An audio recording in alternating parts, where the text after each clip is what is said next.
Is it time? It is time for us to do what we have been doing, and that time is every day. We'll know in a very short period of time, but it looks like it could be something that will be not good. Believe me, not good. I see issue with that. And again, hey. You're not going to be able to insult your way to the presidency. That's not going to happen. I don't know who created Pokemon Go,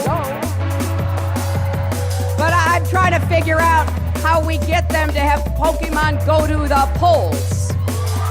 I'm Ted Cruz, and my pronoun is kiss my ass.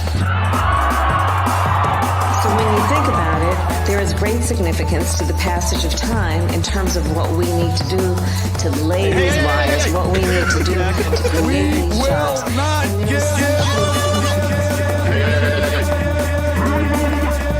America is a nation that can be defined in a single word. I was going to put Not good. Believe me, not good.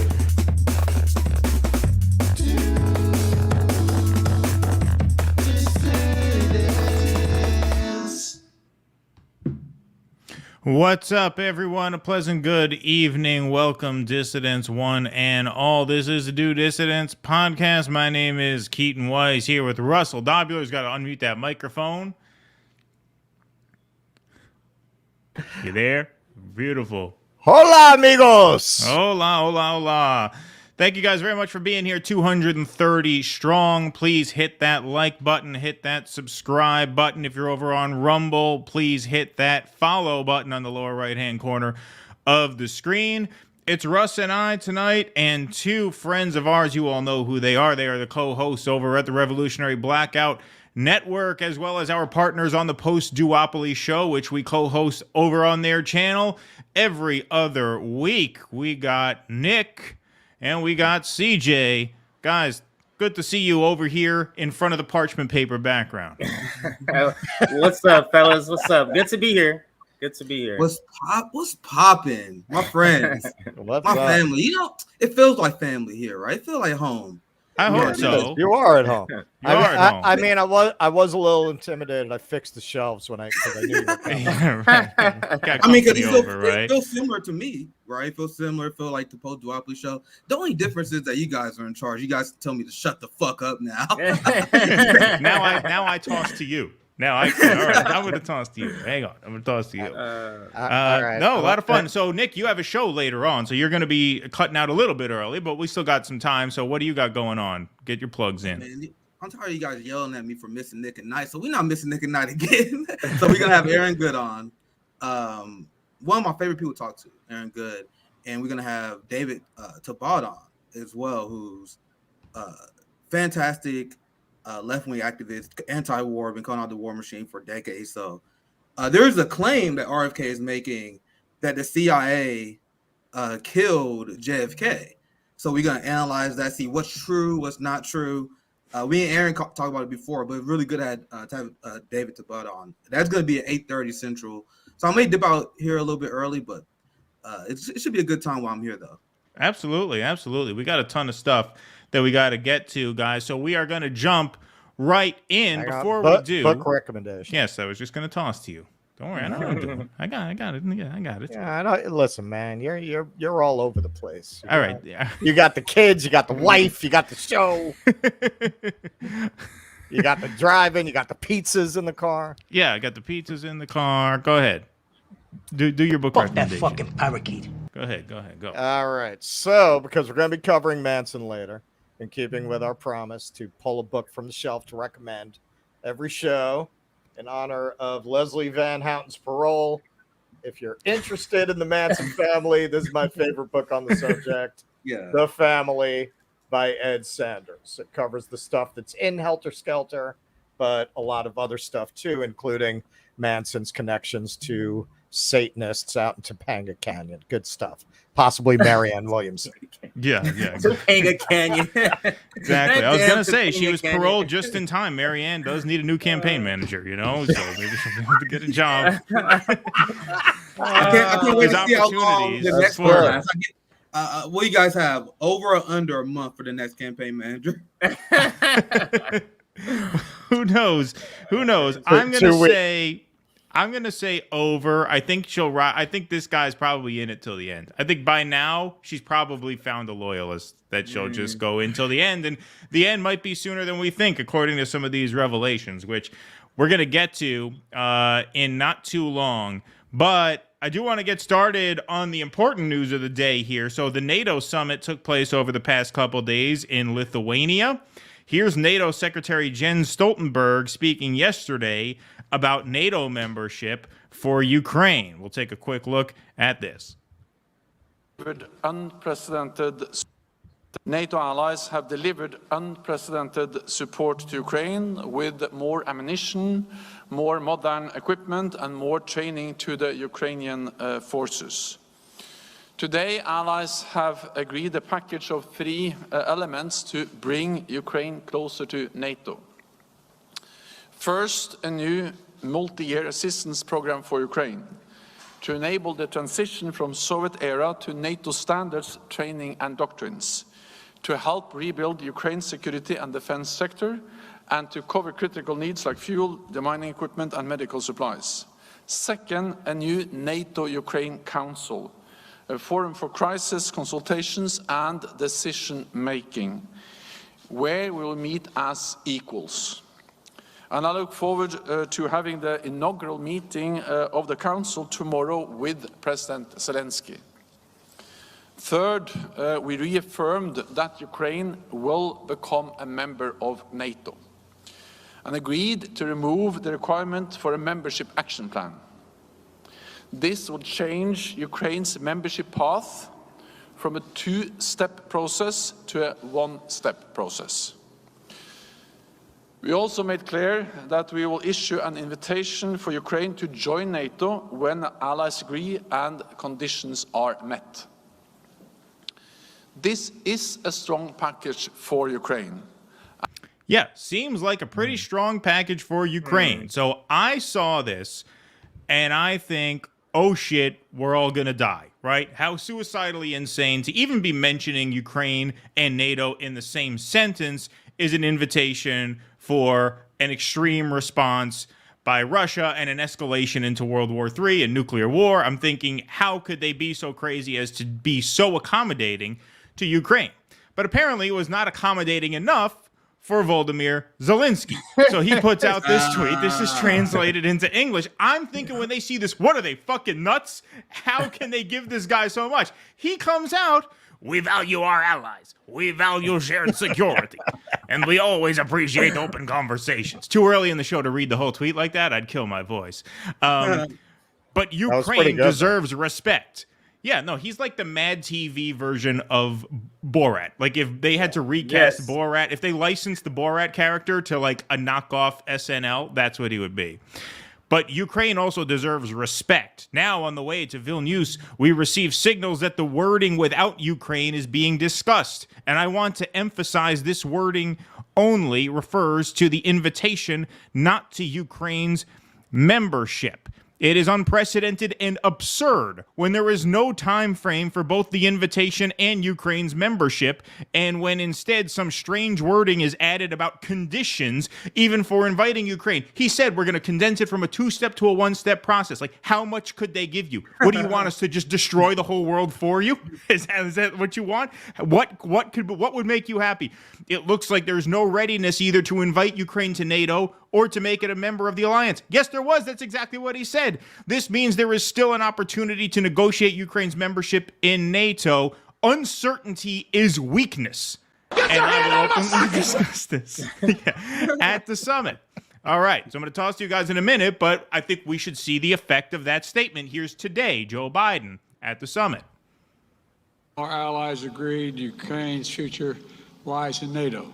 Oh. That's not a surprise to any of us, I don't think. I hope it's not a surprise Hands to you, over. Mr. Look who's there. President. Yeah, big. Allies all agreed to lift smile. the requirements for membership action plan for Ukraine and to create a path to NATO membership while Ukraine continues to make progress on necessary reforms. All right, we don't have to watch that whole thing. Just have to see cucked right there. Cucked in one day. So we'll toss to our guests. What do you guys think? Well, my first thing is, can they get Vladimir Zelensky a suit? Why is he always showing up in just like rags everywhere he goes? Because it's a prop. It's a prop. But what I wrote down was that it feels like Zelensky and maybe Ukraine, they're finding out right now that they're just a vassal state. They're not really here. You get what I'm saying? It's like it's the realization. Wait a minute, guys. This is just an invitation. Like, it's a realization that we have died and you're not going to be getting in, or they have died and they're not going to be getting into NATO. And that's what it feels like, the realization that Zelensky is having right now. At least that's my take on it. Now, the one thing I will add is I think that Zelensky knows that he's a pawn. He's a willing pawn. Yeah. And he's doing it also not only because he's a corrupt maniac that's willing to sacrifice his people for his own good. He knows if things ever really get real and things get really shady, he's gonna be given the Gosano treatment. He's gonna be given a mansion in the West and in England, like many of the class traders during the Cold War. And Zelensky also knows that if he ever pushed back against the West in their direction, if they actually really wanted to achieve peace, if they was like, no, I don't think NATO is best in our best interest, then all of a sudden you're gonna see Zelensky assassinated by Russia. Then that's just my prediction. You will see the United States and the West report on the security failure, the quote unquote security failure of Ukraine, and then all of a sudden Russia gonna assassinate them. That's how they will tell the story. I mean, it's not unbelievable. That's what the Azov Battalion and the far right fascist regimes had threatened Zelensky because the populace in Ukraine wanted peace. So he definitely down for whatever. He's like, man, if we win, that's great. You already know that's not going to happen. If you got less than NATO, that's great. But either way, I'm going to be taking care of the West. This is why Zelensky will forever be remembered as a traitor to his own people.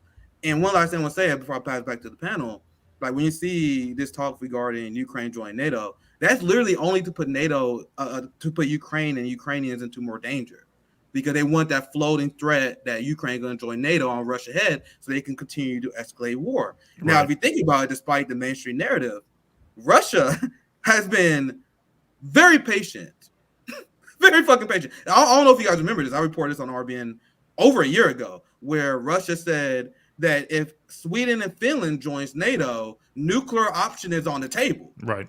Now, Russia, just like China, when they threatened harsh escalations if Nancy Pelosi entered Taiwan, their bluff was called by the West because the West is ran by a bunch of psychopaths. So Russia, I'm sure they was thinking, we're gonna threaten nuclear war or the possibility of nuclear war if Sweden and Finland joins NATO, and then hopefully that will stop the West. The West is like, nah, we dare you. And that's the pattern of the United States foreign policy. They escalate, and then whenever the foreign power challenges them, they say, we dare you, and we're going to have our propaganda campaign smear you as the aggressor. So it's insane. Same with Russia, same with China. U.S. adversaries are constantly the ones who pull back, because if Putin was this madman that is portrayed in the media, nuclear war would already been here. Oh, yeah, absolutely. Right. No, absolutely. Yeah. I just want to pull up this picture. If there's ever something that needs the Curb Your Enthusiasm music under it, I wish this were video so we could do like the zoom in. Listen, we have very private room at hotel. Maybe you ladies could join us. Does that look like a guy that's running stuff, or does that look like a guy that's handed a script? That looks like a guy that's handed a script, not running anything at all. And I mean, that picture is so encapsulate what the dynamic is that Zelensky plays. He is literally just a prop. And if he keeps talking smack, he's going to end up getting assassinated by Russia, like Nick alluded to earlier. Well, because I think what they have to be thinking now, I think what the U.S. and NATO have to be thinking now is that we're already more or less acting as if Ukraine is a NATO state. It may as well be. I mean, we're sending bombs. We're sending F-16s. We're sending cluster munitions there. We're willing to force a world war if necessary over Ukraine. So it may as well be in NATO, right? I think the hesitancy is to make it official because that takes it past the point of no return. And right now, everybody's getting paid anyway, right? So why do they have to take that extra step? Well, this is where I'm a smidge sympathetic to him, because I agree with CJ's read that, yeah, he knows that they're a pawn, and he knows that, yeah, they probably are holding out the NATO membership as a bargaining chip to Russia. He does understand that they're being used to further Western aims and this attempt to stave off the collapse of the Western Empire. He's basically saying the code there is, listen, we have whole cities that are gone here. I'm sacrificing my people on the altar of your interests. And you're going to hedge and haw about letting us into NATO so that later on you could go, sorry, guys, we got to not put you in NATO in order to make the peace, which is good for everybody. He's not wrong. He's not wrong that they're holding that out like that for that reason. And he won't say this part out loud. Maybe eventually he will. They're treating his country as an abattoir to further their interests. What he's not saying is I'm facilitating that process under the guise of a heroic resistance. Now, I'll be curious. Sorry, go ahead. So, no, I mean, what he's basically saying there in code is, you're not going to fuck me like that later on. I want a commitment now, which they basically came back and said in code, yeah, no, that's not going to happen. But, yeah, we promise, but that's as far as we're going. But do you think he understood that going in, or do you think it dawned on him after it was too late? Because otherwise, I can't imagine why, unless he was promised some sweetheart deal, he wouldn't have just taken the initial peace deal. 3 terms: neutral Ukraine, Crimea goes to Russia, independence for the separatist regions. Done. No war. Maybe he was no carnage. No propagandized, nothing. too. Maybe he was a victim of propaganda. Maybe him and his advisors. I think maybe too. What I mean by that is that maybe they believed that they could beat Russia if they had NATO support. Maybe they had Western generals. Obviously, I report on before how they had CIA operatives in Ukraine since at least 2014. And God knows about all the behind-the-scenes conversation between Zelensky and NATO, right? So maybe after talking to some people, maybe after being propagandized himself, and the people would be like, "Oh my God, the Russians are weak cowards." Maybe he thought he could win, and then now it's too late, and it's too like as you mentioned before. And now I think at this point, as I mentioned earlier, Zelensky is just hoping for the Bolsonaro treatment, where he get a nice house in Miami. That's what he's hoping for at this point. That's the sense I get, you know. Yeah, I think he's just hoping that he stays alive, that he's able to live, because like he's kind of caught in a rock and a hard place, because he has the United States that's kind of calling the shots. But then if he kind of gets out of line, wants to do peace, then you have the Azov battalion that's sort of threatening him. So it's hard for me to believe he knew that the scoundrels of the United States were so bad at the level they are. Like, he didn't realize that they are willing to sacrifice hundreds of thousands of Ukrainian lives. I don't think he knew that extent, but of course, I mean, he knows the United States, even under Donald Trump, and that whole thing that happened with Donald Trump and the Ukraine, and he was almost impeached over that stuff. Like, all of that. So he kind of knew, like, yeah, the United States is kind of not, you know, they're kind of corrupt, but I don't think he knew the level of, like, how much of a psychopath, how willing they are of just letting people just die and get murdered for the sake of, owning Russia. I don't think they knew that level. If he did, that's just wild. Like, he's crazier than I thought. Yeah, no, I mean, I think you're right. And, it's amazing as we talk about this, just how stunningly uninformed the libs are about this. Like, the blue MAGA people. Like, they don't understand anything. They don't understand, first of all, we are 1,000 times more pro-Ukraine than they are, because we want the Ukrainian people to live. We don't want the Ukrainian people to be sacrificed for NATO in the West. Number one. Number two, we understand that Azov is not pro-Zelensky. They are anti-Ukrainian government right-wing nationalists. So Zelensky has to fend off a threat from them as well. So it's just amazing, but it's just absolutely psychotic. I was talking to somebody who said, because I live in a safe blue state, I'll vote for Cornel West. But if I lived in a swing state, I might vote for Trump just because of World War III, right? They didn't do the predictable thing of voting for Biden. And I almost cringed when he started. I was about to say, "Oh, Jesus!" I know. I had a little switcheroo in store for you there. I keep you on your toes here. That's what we do. We can't be too predictable. Go ahead.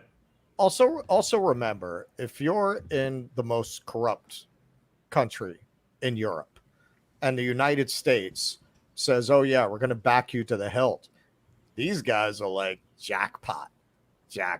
Exactly. Cy Hirsch reported on this. You got these generals driving around in BMWs and Mercedes in Kiev. According to his reporting, they got mad at Zelensky because he was taking too big a cut.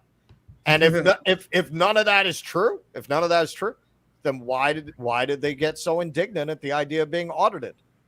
Right? Why do they freak out? They should be like, "Welcome, we are honest people here in Ukraine." No, they both, how dare you? How dare you? I had no idea there's gambling going on in my deeply corrupt country. How dare you accuse us of such a thing? They're getting rich off this, man. You dump $100 billion into a country like that, they're lining their pockets. Go ahead. Like I'm assuming when they're mentioning these conditions, because they don't want to say Ukraine is corrupt the way they used to say it several years ago. But I can't remember which reporting it was, and it was like, yeah, they got to clean up stuff like a little bit of corruption. They're trying to play it down, but that's essentially, I think that's one of the reasons they're hesitant on NATO. One, I mean, if they let them in NATO, they have to go to war right away, according to Article 5. But these people know how corrupt this government is, and the people that are in this government. So I'm sure that's one, if not, I'm just gonna say one of the reasons, maybe not the main reason, but that's definitely one of the reasons why they're not going to admit them into NATO, because what's going to happen when it comes out that how corrupt they are and they're NATO members? How's that going to look for NATO? So, right. And then you got to incorporate them into the currency. Yes. You know, you got to incorporate them into the European banking system. Yeah. Nah. Yeah, this already was a massive success for the West, right? And now they just got to keep the hope alive for Ukraine, because I don't know if you guys remember, BlackRock and JP Morgan, they're in charge of reconstruction in Ukraine. Yeah. So now you can see how exactly every single Western move. So the longer the war goes, more things get destroyed, the larger contracts that BlackRock and JP Morgan gets. So what? Maybe Zelensky get rewarded. I want you to understand how this mafia works. And not just Zelensky. There was an article I read a long time. I wish I saved it. When they said that Nancy Pelosi had a family member on the Ukrainian board. There's like all these politicians that have all these connections and got board member positions. Imagine if you're not only just Zelensky, you connected to Zelensky in any way, his family. I don't know if you had children. I never heard of him having children, but maybe future children, nieces, nephews, all that stuff. They get rewarded by JP Morgan because they about to make bank. Right. So if Zelensky dies, they like, man, we're gonna take care of your family forever. That's why Bernie Sanders sold out. Because it's like the mafia. Yep. So if you take care of us, we're gonna take care of not only you, your entire family.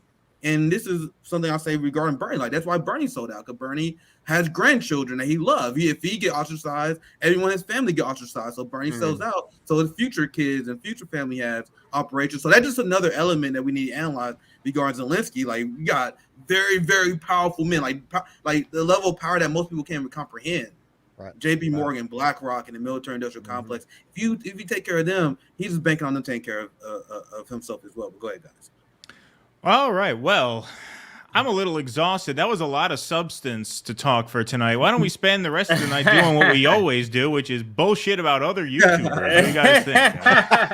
That's what we always do. And to take on a subject like that was just a little intense for us. It was a heavy lift. I need a break after that. Breaking a sweat over here. Folks, we are going to read super chats tonight. We're just going to rush through a couple not rush through, but move quickly because Nick does have an out there about halfway through. But we will get to the super chat, so don't worry. We have not forgotten about you. Thank you very much for your support, both here and on Rumble. We'll take Rumble rants as well. So moving right along to some domestic politics here. As we all know, AOC made her endorsement of Joe Biden official last week on the Pod Save America show. And as I predicted, that was not going to sit well with Krystal and Kyle. So for a little cleanser, a little appetizer, Russell just found this amusing little eye roll of Krystal's here on her radar. We'll get her take in a nutshell. She is gone from renegade outsider protesting in the speaker's office. How quickly she is gone from renegade outsider protesting in the speaker's office to cowed insider. Not long ago, she said in different countries, she and Joe Biden would not even be in the same party. On the other hand, she and Marianne are probably theoretically aligned on like 90% of issues, but elite you notice how she didn't mention anyone else for AOC and the rest of the elected left. Yeah, the little eye roll. AOC and the rest of the elected left. Acceptability now trumps issues for AOC and the rest of the elected left. Yeah, the little eye roll. Oh, yeah. And how quickly Marianne. She is gone. Why from didn't renegade you go for Marianne? Because this was the theory. The theory that these guys had was that, okay, Marianne's going to run, and she's going to get a couple big breaks early on, right? Bernie's going to come out for, right? The squad's going to come out. Why would you think that? And that's going to put the wind in her sails, right? Now, Krystal, you know. She used to have lunch with Marianne, and they were like really good friends, and Marianne thought she was going to back her for class president, but then what a bitch. She turned around and stabbed her in the back, knifed her in the back. Now, because Krystal is older and wiser, you know, she had a bit more sophisticated take on it. But here's Kyle's take. This is a couple minutes. We could stop and start as we go, but I don't know if you guys have seen this yet, but this was quite something. Here we go. Oh, God. Oh, Jesus. She's endorsing Joe Biden. Ice early, by the way. Too cold. Listen, if you want to say to me, hey, Kyle, it's very clear that Joe Biden is a much more progressive president than he was a senator. Not only do I think that's correct, I think that's Jesus fucking Christ. I think if you look at the policy agenda, he's Go ahead. Nick. Jesus fucking Christ. This is why I wanted you here for this. Why is that a thing? I want the video keep playing. So I'll just say this. That is absolutely not true at all. Yeah, no. Go ahead, CJ. But why is that a thing though? Why is that a thing? Like, why are we saying, he was a way better dishwasher than he was a valet parker? Like, what do they have to do with what do they have to do with each other? And like what you're saying, that this is one of those things that the PMC class does. They say these things that literally have like nothing to do with anything, but they say it as it's like points, and it's like, well, it seems shallow what you're saying. It seems like it doesn't have any substance behind what is the purpose in what you're saying, and what is the point. They never address it. They just kind of say things. You've alluded to this, Nick. You said they just kind of say things. They lean into the mic and go laugh a little bit, and they just move on. They don't even really even talk about it. You know what I mean? Also, you really can't say this because all of the avowed segregationists are dead now. If they were there for him to work with, who knows? Yeah, he might. Right. Exactly. Well, not only that, but he didn't start World War III as a senator. And just a slightly larger point, because we will let this go after this. He's upset that AOC endorsed Biden over Marianne. Yet he's starting this little spiel, at least where we picked up. This wasn't the very top of the video. But if you're going to make these kinds of excuses for Biden, saying on the one hand, he's better now than he was in the Senate, then why are you that surprised that people in your movement back him? Right? Like you have to actually draw clear lines in the sand, who's acceptable and who's not. If you're going to play this kind of game, then you shouldn't be that surprised that AOC went with Biden. Because you're basically saying, hey, I mean, yeah, look, I wouldn't have, but he's better than he was as a senator. He's been more progressive. So, all right. So you're giving her permission to stab you in the back. And she did. She's going to take it, of course. All right, let's keep going. Pursued as president, and even things that he's just gotten implemented as president. He's a much better president than he was a senator. No doubt about it. Yeah, no doubt. But why would you endorse him this early? And why would you endorse him over somebody who nominally agrees with you way, way more on the things you say are your policy positions that you care the most about? Look, you're forcing me to bring it up, so I'll bring it up. But here's what Marianne Williamson is running on. Oh, my God. You're forcing me to bring it up. Who? You're on camera by yourself. No one's forced you to bring anything up. Sometimes I get forced to talk about shit I don't want to talk about because I got Russell here. Sometimes Russell gets forced to talk about shit he doesn't want to talk about because he's got me here. You're sitting there with a You're fucking on your own. What was? Yeah, exactly. What was that? What's that big ball behind you? Was that Marianne's gift to you for the wedding? That's all you got on screen with you. But what do you mean? Who's forcing you to bring this up? Isn't it the same thing, the point that we make about Cornel West? Or I should say it a better way. Can't you say the same thing about Cornel West? Because he's saying, wait a minute, so you're going to endorse this guy when you have this perfect person over here who agrees with you with more issues. Now, if you add Ukraine and you add Palestine, isn't that two more issues just on face value? There's a lot more that Cornel West is different than Marianne. But on those two, if you're against apartheid Israel, wouldn't you be saying I'm supporting Cornel West based on your logic, Kyle? Based on your logic that you would go with somebody who has more in common with you policy-wise, and that's Cornel West. So I don't get this argument. It seems very not well thought out to me. Now you guys will see how ridiculous this is. I don't want to spoil it. I know I see what you guys are doing. So when you guys see the bombshell, you guys see how ridiculous this is. But essentially, Kyle said, "Why aren't you endorsing Marianne Williamson, AOC? Marianne Williamson is for good things, and she's against bad things." That's his argument here. Yeah, like this list means jack shit, and you guys will see later. I don't want to spoil it. Well, and he usually, I mean, he's still running this grift of, well, you got to run in the Democratic Party because that's how you can win. What? And then, that touches on what he gets into later. That just makes no fucking sense for anyone that lived through the Sanders campaigns. Makes no sense. All right. Well, in the interest of time, I edited out the part where he reads the Economic Bill of Rights. All right. So we'll go back to that after. She wants to revive the Economic Bill of Rights, which was originally introduced by FDR. This alone, I haven't even gotten into the rest of her platform, but this alone, running on the Economic Bill of Rights, she is Way, way better than Joe Biden. So that begs the question, why? Why would you do this? Why would you say this? Why would you endorse him, and why would you do it this early? Look, the only thing, and I'm trying desperately to steal a man the position and not straw man the position. The only thing I can come up with is that she thinks, oh, it's hopeless for somebody like Marianne Williamson to win anyway. Still defending AOC. She's not like a serious player. So, like, I'm trying to maintain my sway with the administration and have my own voice in the room by endorsing early. Therefore, he's going to trust me. He's going to hear out my... No. You were right the first time. All you had to say was, she thinks she's not a serious player. You know what? If that's AOC's reasoning, you're putting me in a bad spot, Kyle. You're forcing me to do this. I don't want to do this, bro. You're forcing me to. She's right. She has no chance. Of course, that's why she's backing. How could you not back someone who's for the Economic Bill of Rights? Well, what if I say I'm for the Economic Bill of Rights and I'll raise you peace in Ukraine? Now I'm a better candidate than Marianne. What, you have to endorse me or you're a sellout? Like, I have no chance to win. Marianne has no chance to win. It's ridiculous. It's stupid. I mean, that she's doing what a Democrat would do. I mean, it's amazing how this criticism actually carries water for the squad, right? I mean, they don't mean it that way, but it actually does, because what it shows you is that actually, AOC is doing the best you can expect a Democrat to do.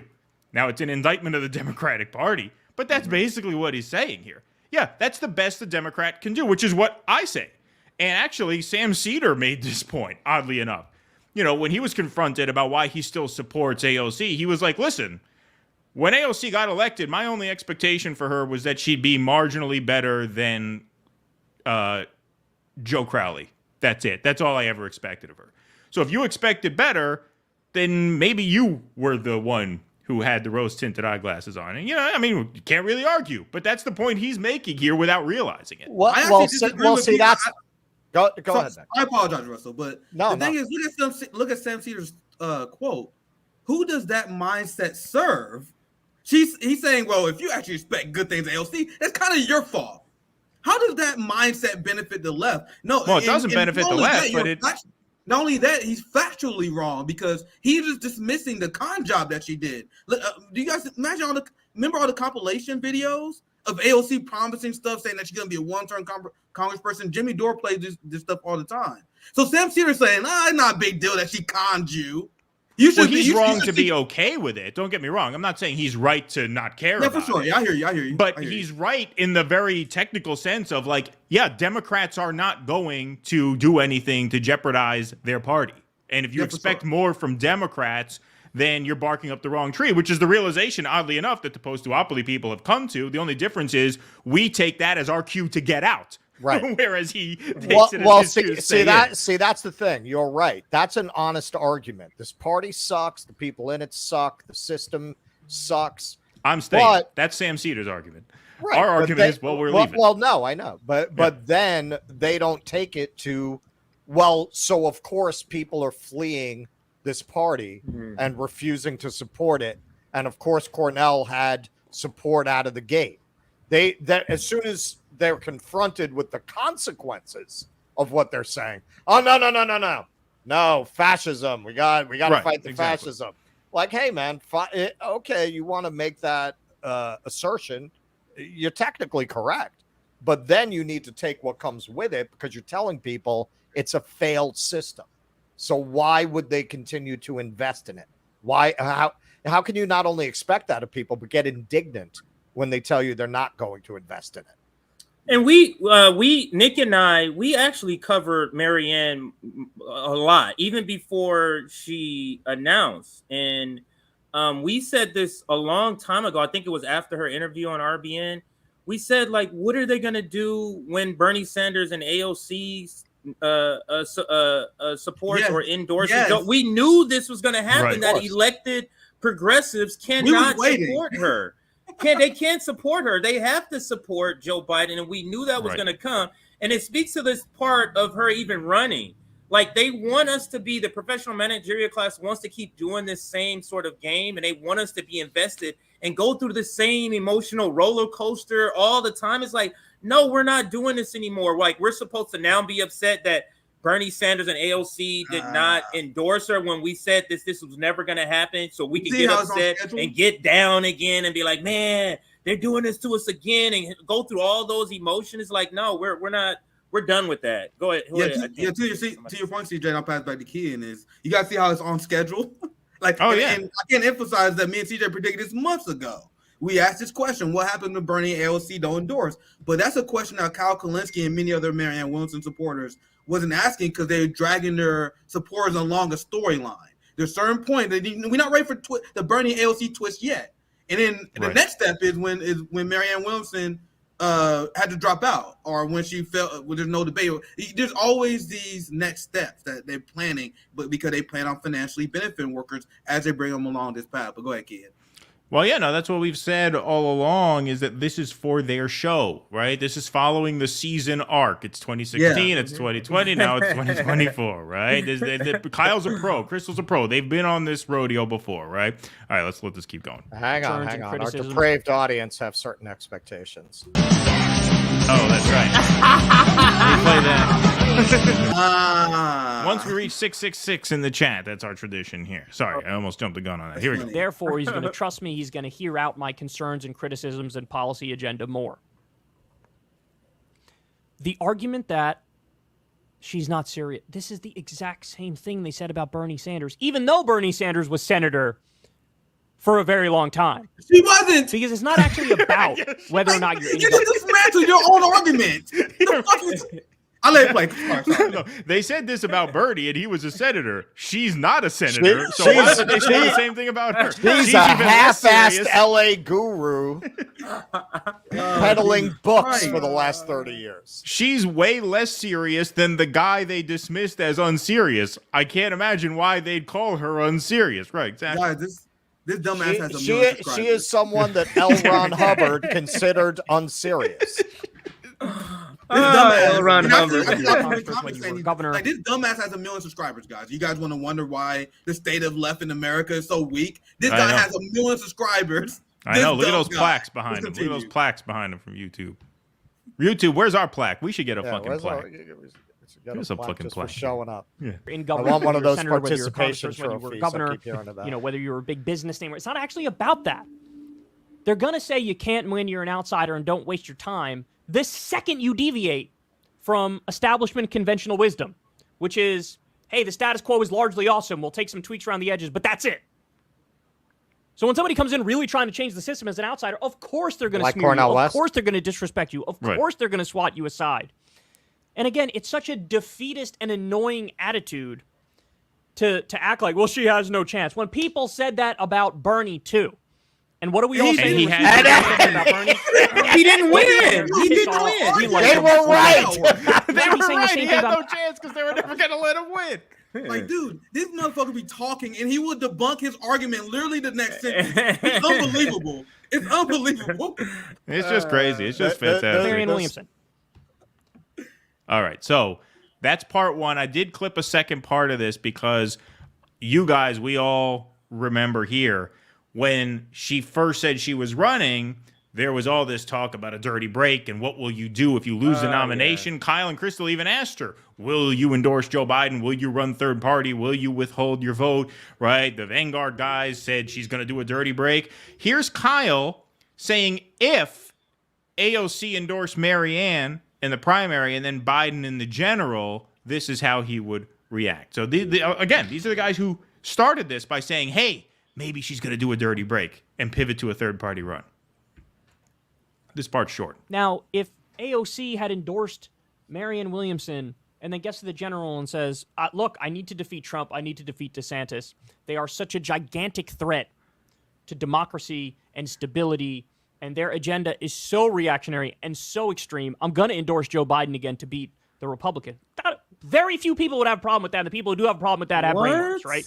And the people who do have a problem with that have brain worms. So he goes from, at the beginning of the cycle, hey, great news, guys. Not only is she running, but she might do a dirty break and run third party, to now, well, if you don't endorse Biden in the general, you have brain worms. Why? Because DeSantis and Trump are such a threat to democracy and this and that. Nick, you said, what a pathetic indictment of the left, the fact that this guy has 1 million subs. Another indictment of the left, nowhere whatsoever in that whole bit did we hear a word about the thing we started the show off with tonight, which is NATO, Ukraine, foreign policy, World War III.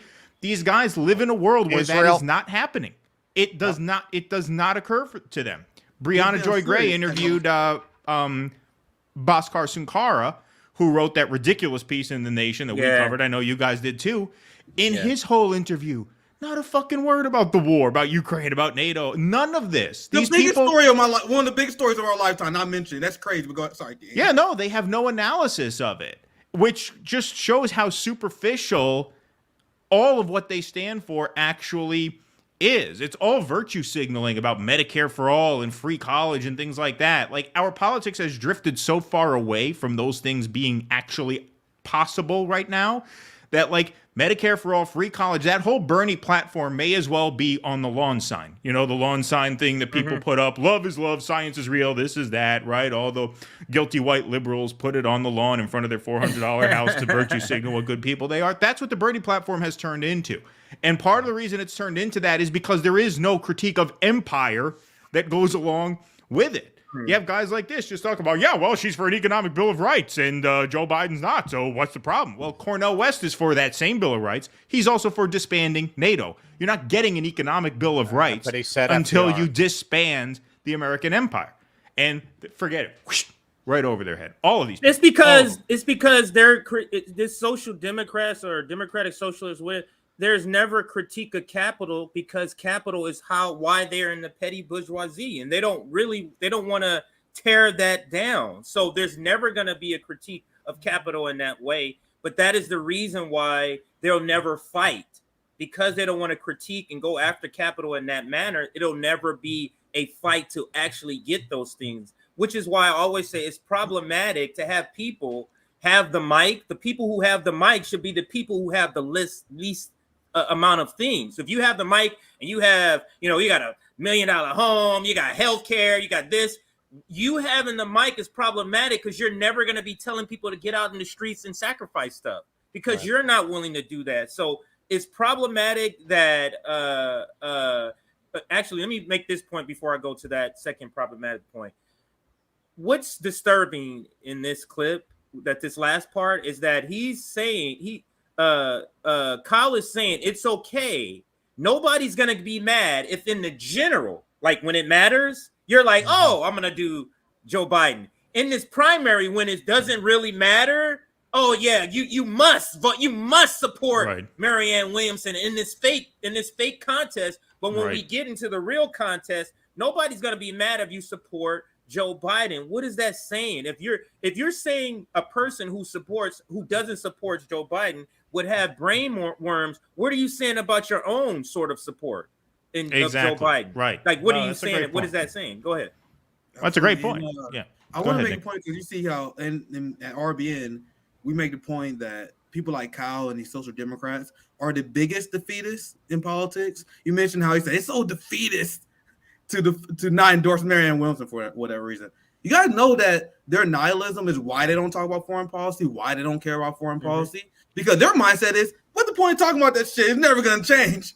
The police state is never going to change. We had no chance at defeating the police state. So what's the point even having that as our red button issue? The progressives that set Palestine, they will say, man, the United States will always support Israel. There's nothing we can do to end up apartheid state of Israel. So why even care? So aren't they the biggest defeatists? So if you ask me, do we have a chance to defeat U.S. empire? I don't know. But I'm going to try. I'm going to try to educate every single person I can. That increases our odds of doing that. But these people are not. They said we're going to punt the ball on these issues because it's not realistic. Marianne Williamson did this too. Marianne Williamson did this in an interview. I think it was with Krystal Ball when they were asking her about Palestine. And you know what her answer was? She said, well, funding for Palestine is written in stone until 2028. So nothing but an act of Congress can do anything. That's not answering the question. Are you for funding Israel or not? She punted it in that way instead of answering, well, it's locked in. So, what can I do, instead of saying, well, it may be locked in, but I'm against it. And if I had the power to, I would absolutely defund or stop funding Israel. She didn't give that answer. She leaned on the fact that it's written in stone. Well, can I show you something before we move on for the countdown? Can I show you guys something that you guys might not have seen? Because I replied. Is it the tweet that you sent me? Yes. Yeah. Here, I can put it up. I have it. I don't know if you guys saw this or not, but wow. I didn't realize that. Okay, that is good. Yeah, let me see. I mean, it was good as it was, but I didn't realize who it was a response to. Maybe we should say that too after the story. Oh no, it's your call. No, it's fine. We're wrapped on that. Yeah, this is good. Hold on. I have to do this in order. Actually, we have to do like a usual suspects thing or like a Pulp Fiction where we tell the story out of order, right? So we see Kyle tweets out, "You forgot my queen, Marianne, homie." Who do you think he's responding to? Responding to Edward Snowden? Now look at what Edward Snowden said. No, if you don't mind, kid, let me read. So we're doing this like Memento. Yeah, well, I thought the story had more resonance in reverse order. Like, okay, guess who he's heckling about Marianne Williamson to? Edward Snowden.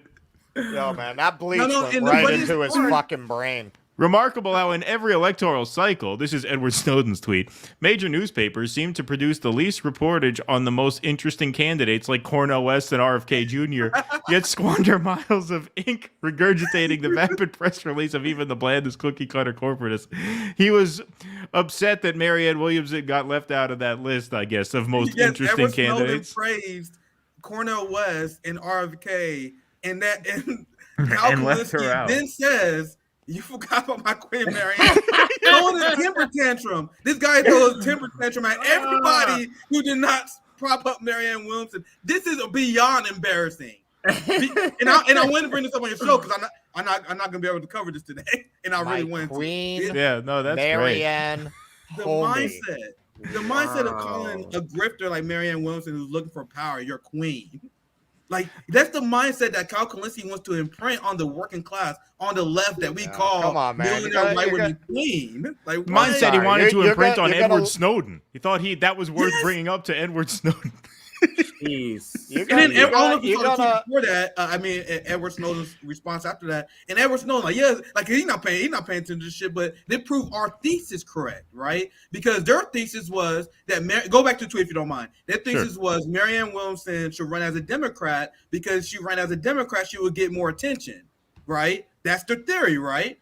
Meanwhile, Dr. Cornel West is running third party, and look what Edward Snowden said here. This is exactly the problem I'm talking about. She's a fascinating voice, and I'm not sure I've seen her name in a single headline this cycle. Right. But he saw Dr. Cornel West, though.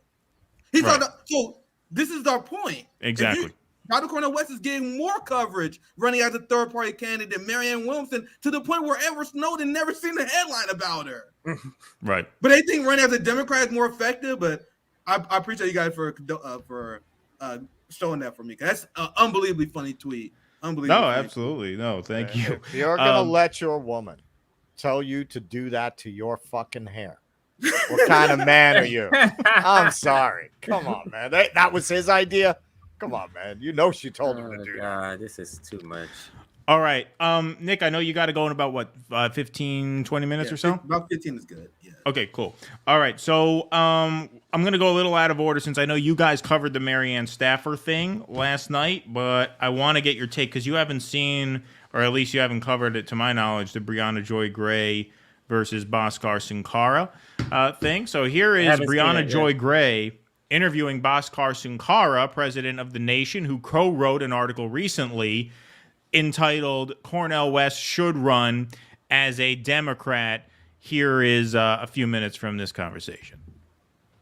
Are you concerned about, and so the fundamental question I guess I have is, are you concerned about what it means for someone to run in the Democratic Party and validate tacitly or explicitly the party that I think we both understand to be both corporatized and corrupt?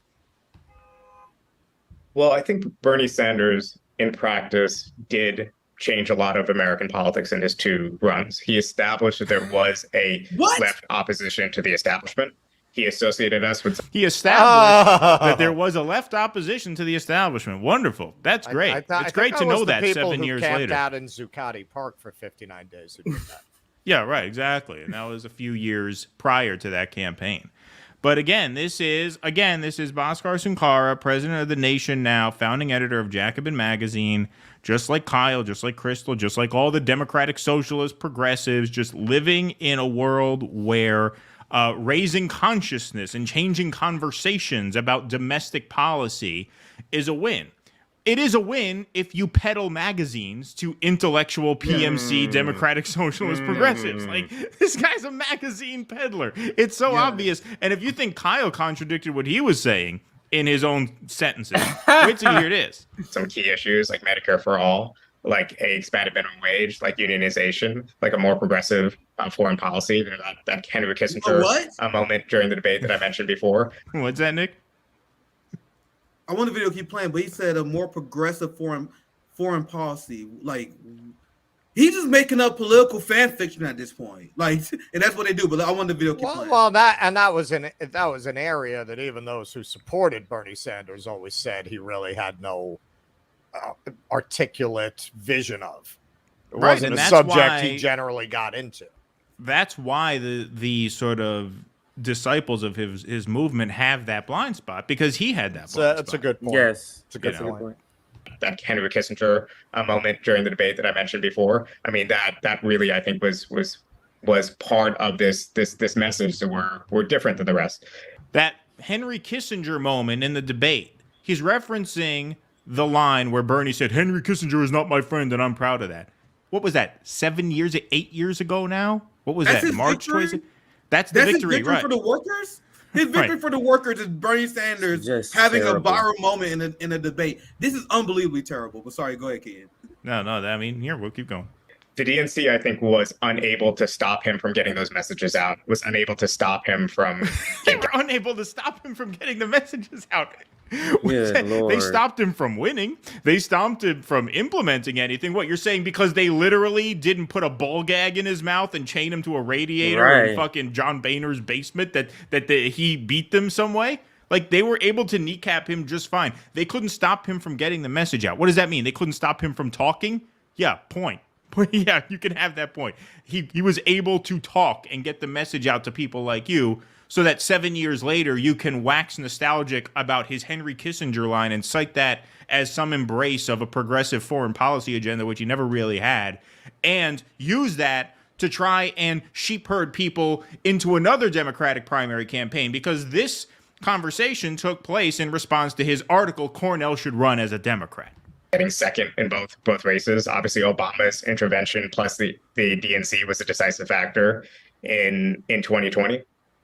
And I think that I'm sympathetic, though, to the Sanders perspective of I'm going to choose who to be in opposition to. That's the first part of his perspective that I have. Again, this is another more fan fiction, right? As if Bernie was empowered to choose who he's in opposition to. In other words, giving Bernie a lot of credit for Biden's victory, acting as if he wielded some influence. But what did that do? What did that do? Because I remember this. I remember the people saying it's like David Dole is the person that sticks out to me. I would rather be fighting Joe Biden. And that's exactly what they did not do. That's exactly what they did not do, though. That's the thing. They stopped fighting him when he was in office. This is why it's, from my perspective, it's better to have Trump. Just imagine if we had Trump the last 2.5 whatever minute time. With all the liberals, all the David Doles, all the old enemies, would they be on the sideline at brunch, or would they be in the fight? Would they be further left on defund the police? Would they be further left on war? Would they be further left on Ukraine? It's like they don't see themselves going to lunch, going to brunch, as to say, when Joe Biden is in office. Even the two that are here on the screen. Even the two that are here, and we're friendly to Brianna Joy Gray, but even both of them have lightened up, even in their critiques of Joe Biden and the Democratic Party. Even them, if it was Donald Trump, it would be a lot of more feverish pitch. When Donald Trump is in office, and we said this earlier, they feel the need, and I'm talking about the professional managerial class, they feel the need to go further left. It seems, I don't know if it's subconscious that they're doing that, but it comes out as they're being a lot more radical. Well, when because their bluff won't get, because their bluff won't get called, because there's no possibility of enacting anything they're talking about. So it doesn't raise any issues. It's very easy to talk about how you're going to jump off the cliff when there's a big net. Yeah. Right. Well, that Democrat point power, CJ, then they got to admit that they can't do any of this through the political system that they're still determined to work through. well, that point you made, CJ, about how at the very top of that, where you said, well, the problem is Bernie isn't challenging Biden. That was such a good point. Baskhar actually makes that himself. This is what I mean. He contradicts his own arguments worse than Kyle. So here, we'll let this go. So in other words, I would rather be in opposition to a center-right Democratic Party government than a far-right Republican government. Social That part Democrats, I'm please learn sympathetic what the to. Overton window is, please. And I'll be short because I want the video keep playing, but please, Social Democrats, learn what the fuck the Overton window is. Why do they keep calling Joe Biden center-right? And I'm gonna start doing what Brie did. I'm gonna start inviting these people on. I invited this guy on who was attacking Cornel West earlier today. I need you to define what center-right is. Center-right is. So Joe Biden is center-right despite the fact that he's funding ICE more than Donald Trump. He funded the military-industrial complex more than Donald Trump. He cut Medicaid and put millions of people out of his insurance. So how are you guys defining the Overton window? But let's continue. I don't want to be too. I can tell you how they're defining it. It's not at all on policy. It's not at all on policy. Yes, that's all it is. It's he tweeted that healthcare is a right. That's it. Right. That means he's center. That means he's center right and not far right. That's it. Not policy wise. We're marching to nuclear war with two nuclear powers, and somehow that's center right to him instead of far right. Go ahead. Exactly. The problem is Sanders has not always actually been a clear oppositional force. There you go. Once that government came into office. The problem is Sanders has not always been a clear oppositional force. It should come as no surprise that his magazine, Jacobin, half of their headlines are Biden should have done this. AOC should have done this. Bernie shouldn't have done this. They ran an article this afternoon with the headline, AOC shouldn't have endorsed Joe Biden, right? And that's a very common headline that they run. Well, we like these people, but they should have done this different, or they shouldn't have done what they did, right? Just like friendly advice to these people who you're trying to string your readers along to believe that, yeah, they're on their side, we're on their side, and they're on our side. Right, exactly right. Shouldn't have Biden shouldn't have sent cluster bombs to Ukraine. Yeah, I mean, the scathing pushback from Jacobin, right? Yeah, and the nation. Yeah, if you don't mind, Russ, I want to add this before I actually had to leave, because I was, as much as I interrupted that clip, I was biting my tongue the entire time because the entire premise of his argument was trash and flawed from the beginning, which is a very similar pattern I'm noticing from the PMCs. Their startup premise is wrong. So he mentioned how you should run as a Democrat because Bernie Sanders had influence in the political process. And if I was there live with him, I will push back on him and say, no, he did not. What do I mean by that? Ever since the start of the Bernie Sanders campaign, the Democratic Party has shifted to the right even more. They're funding ICE more than Donald Trump. And I already did a list, but I can go on and on and on, right? To COVID relief funds sent to the police. So your guys' thesis that Bernie Sanders had influence on shifting the party to the left is not true. It's not. And he's like, well, Bernie Sanders did a good job bringing up Medicare fraud. We are further away from Medicare fraud than we ever been. So ever since the start of the Bernie Project, the party shifted to the right. The needs of the worker became farther apart. So their thesis is that it's good to run as a Democrat because you can influence the party. That is not true. The Democratic Party is not shifted to the left by these people. People like Bernie Sanders and AOC is shifted to the right because of the Democratic Party. A few years ago, would Bernie Sanders endorse someone who kicked millions of people off their health care by privatizing Medicaid? Right. He endorsed someone who kicked millions of people off their health care. That would mean to be shifted to the right. AOC said she supported abolish ICE under Donald Trump. Joe Biden led to a border industrial complex boom where ICE agents like, dude, this is unbelievable. They gave an interview. This is unbelievable, all the stuff they're giving me. So AOC went from abolish ICE to I'm gonna endorse the guy who funding ICE more than Donald Trump.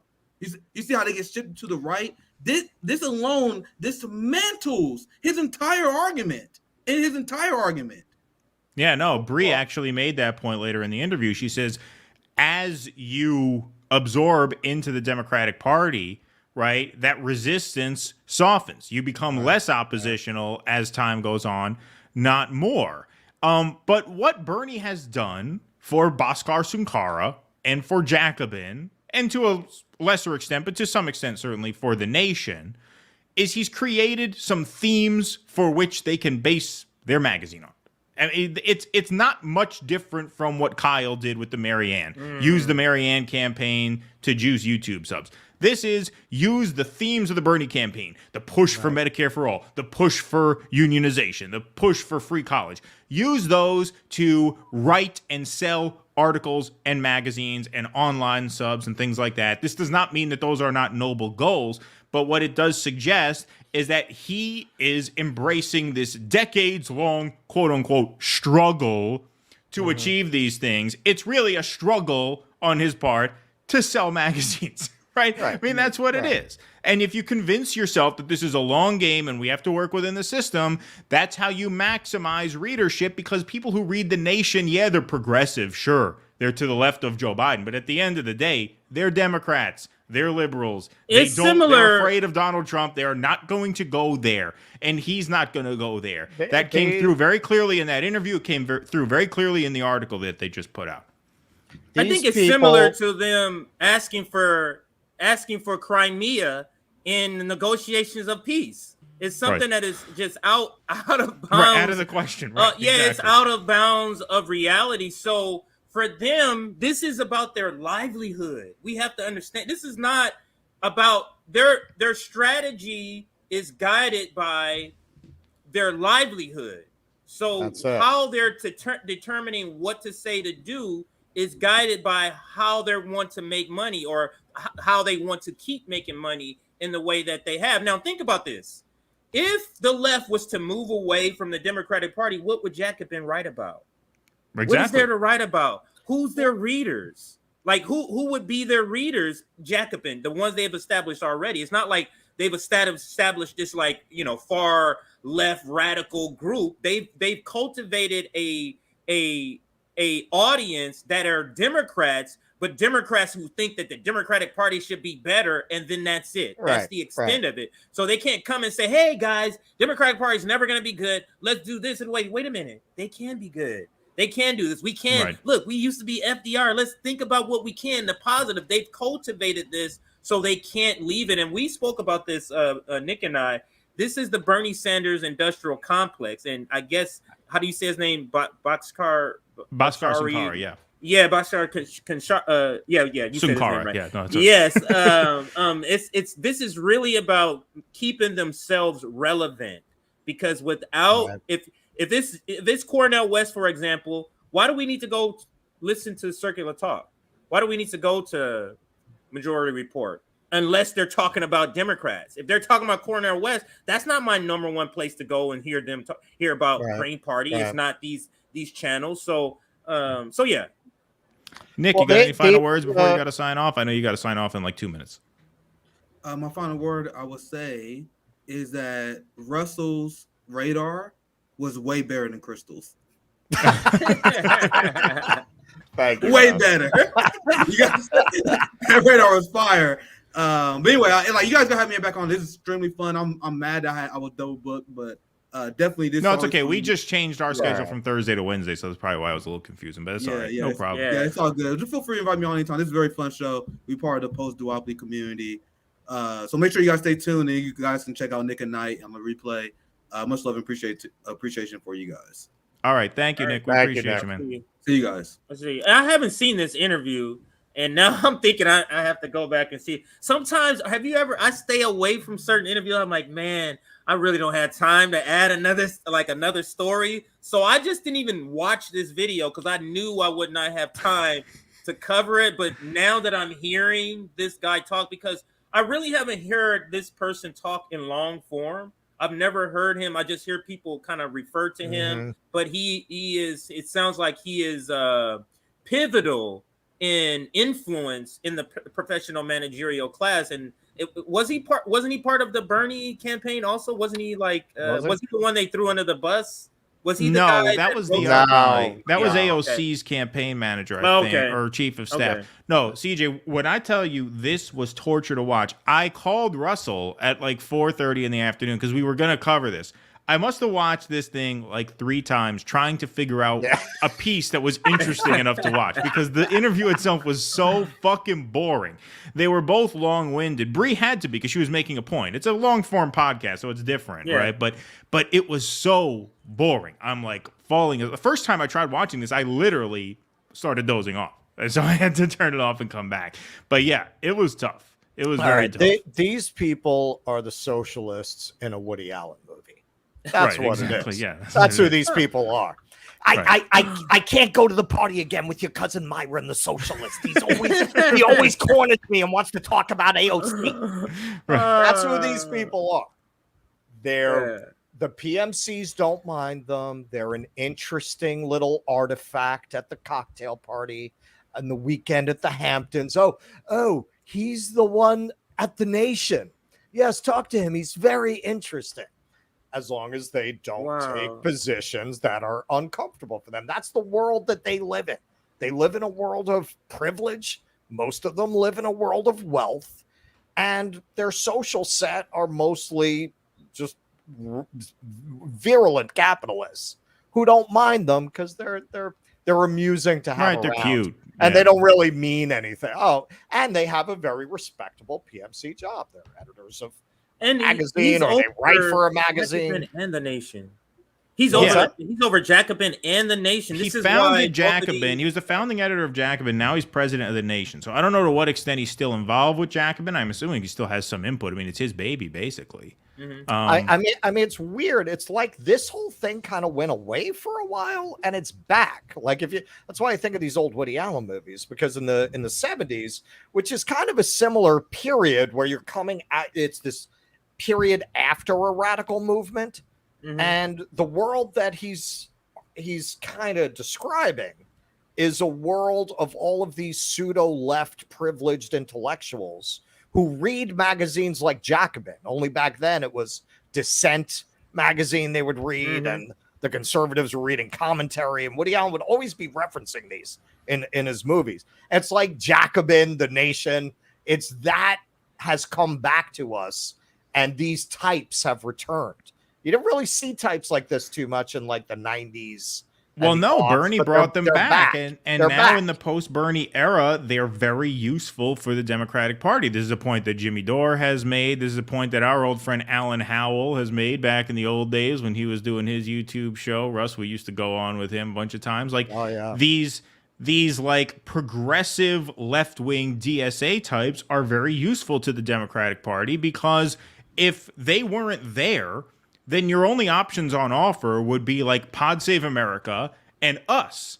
And we would be pulling everybody out of the Democratic Party, right? So the Kyles, the Krystals, the Jacobins, the Nations, they are the ones who keep those progressives in the fold. Without them, they would lose a lot of them. Right. So people like us. Right. So it actually serves a very useful purpose, which is one of the reasons why they are welcome at those cocktail parties. Because, yeah, he's a socialist crank. He's progressive. He's this and that. But don't worry. At the end of the day, he's on our team. Right. At the end of the day, he's going to pull everybody to Biden, and we're at Biden. So at the end of the day, it's the same team. In his interview, does he say Cornel West is a spoiler and he wants him to run as a Democrat? Like, what is the point? Because now I'm starting to think maybe I shouldn't watch this, but what is the point of the interview? Like, what is the point? They talk a little bit about Patreon him being a spoiler. Version. Okay. Oh, did you listen or watch the Patreon version? There's about I'm saying 45 I'm going to watch. in.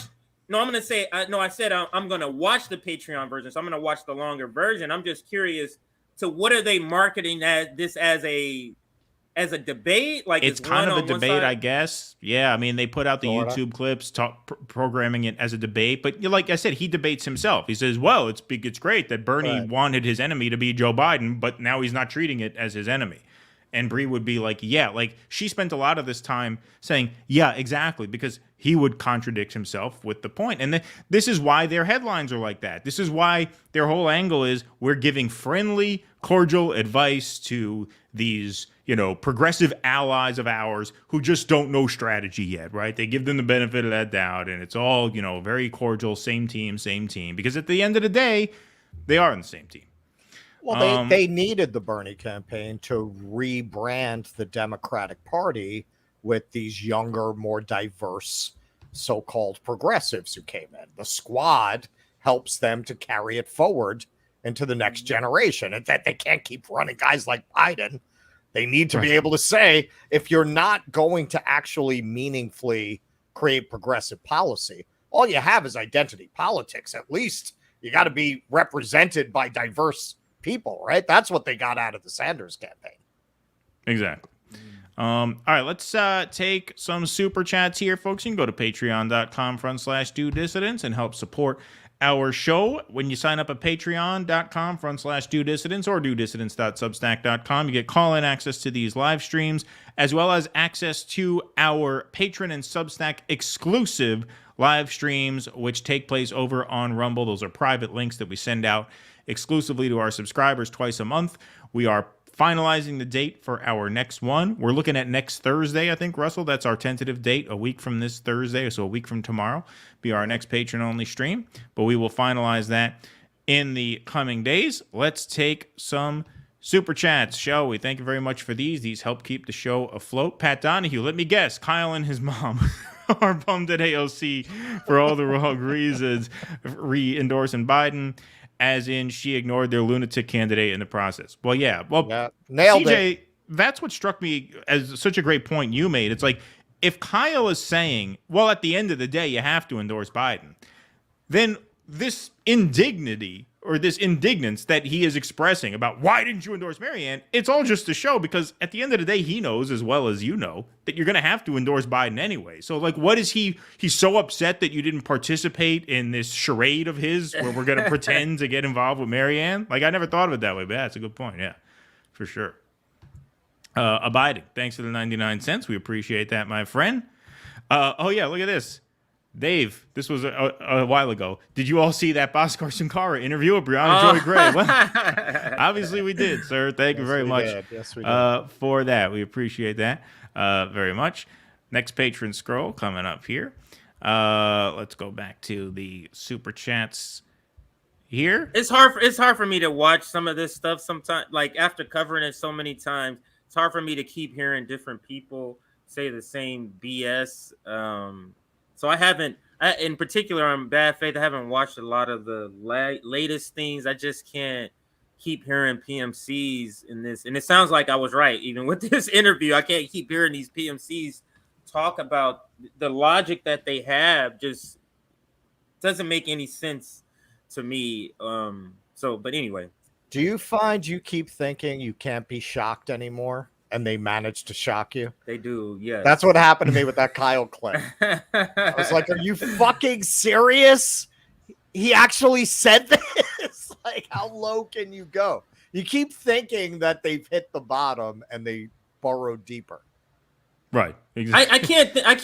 I just can't do not believe that they don't sit after they do this content, that they don't sit and go, yeah, that was a stretch I did there. There's no way, to me, like, you have to be you have to have some sort of not all of your mental marbles for you not to understand, to be able to self-reflect, because you can self-reflect without letting anybody know you do it. But it's just hard for me to believe that when no one's around, even when it's Kyle and Krystal, when they're not around each other too, like, because they're probably pretending for each other, but when they're not around each other, it's hard for me not to believe that they're not reflecting, saying, yeah, that's a little stretch, or yeah, it just doesn't make any sense to me logically.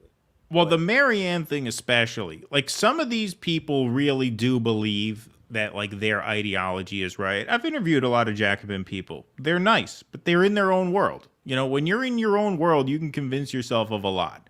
The Marianne thing is next level. Like, that, I do think there is a major element of grift there. That's why we were on it from day one, as I know you guys were. Yeah. But, like, the other stuff, yeah, like, these guys, they'll go out, they'll hang out on a picket line with the workers, and they'll convince themselves that they're down with the workers, right? I mean, they get invested in it a little bit. Ultimately, they're set. They don't really need the contract ratified the way that the people on the picket line do. Yeah. But I think a lot of them do believe a lot of that. They sort of convince themselves that they're on the right side. The Marianne thing, no. That was a vehicle for Kyle's YouTube channel. I believe that's how he saw it from day one. Well, when we and I think you saw that video where we broke down how Kyle just lied about that political article and what was in it. At that point, there's no benefit of the doubt. You lied. There's no question that you're just deceiving yourself or no. Because you could not say the things he said there without knowing that you're lying to your audience. So at that point, you're grifting. This is a grift.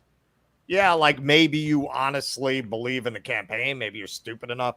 Yeah, I mean, honestly, I'm no Dr. Freud, but it looks to me like that boy has some mommy issues going on there with the women he wants to be around.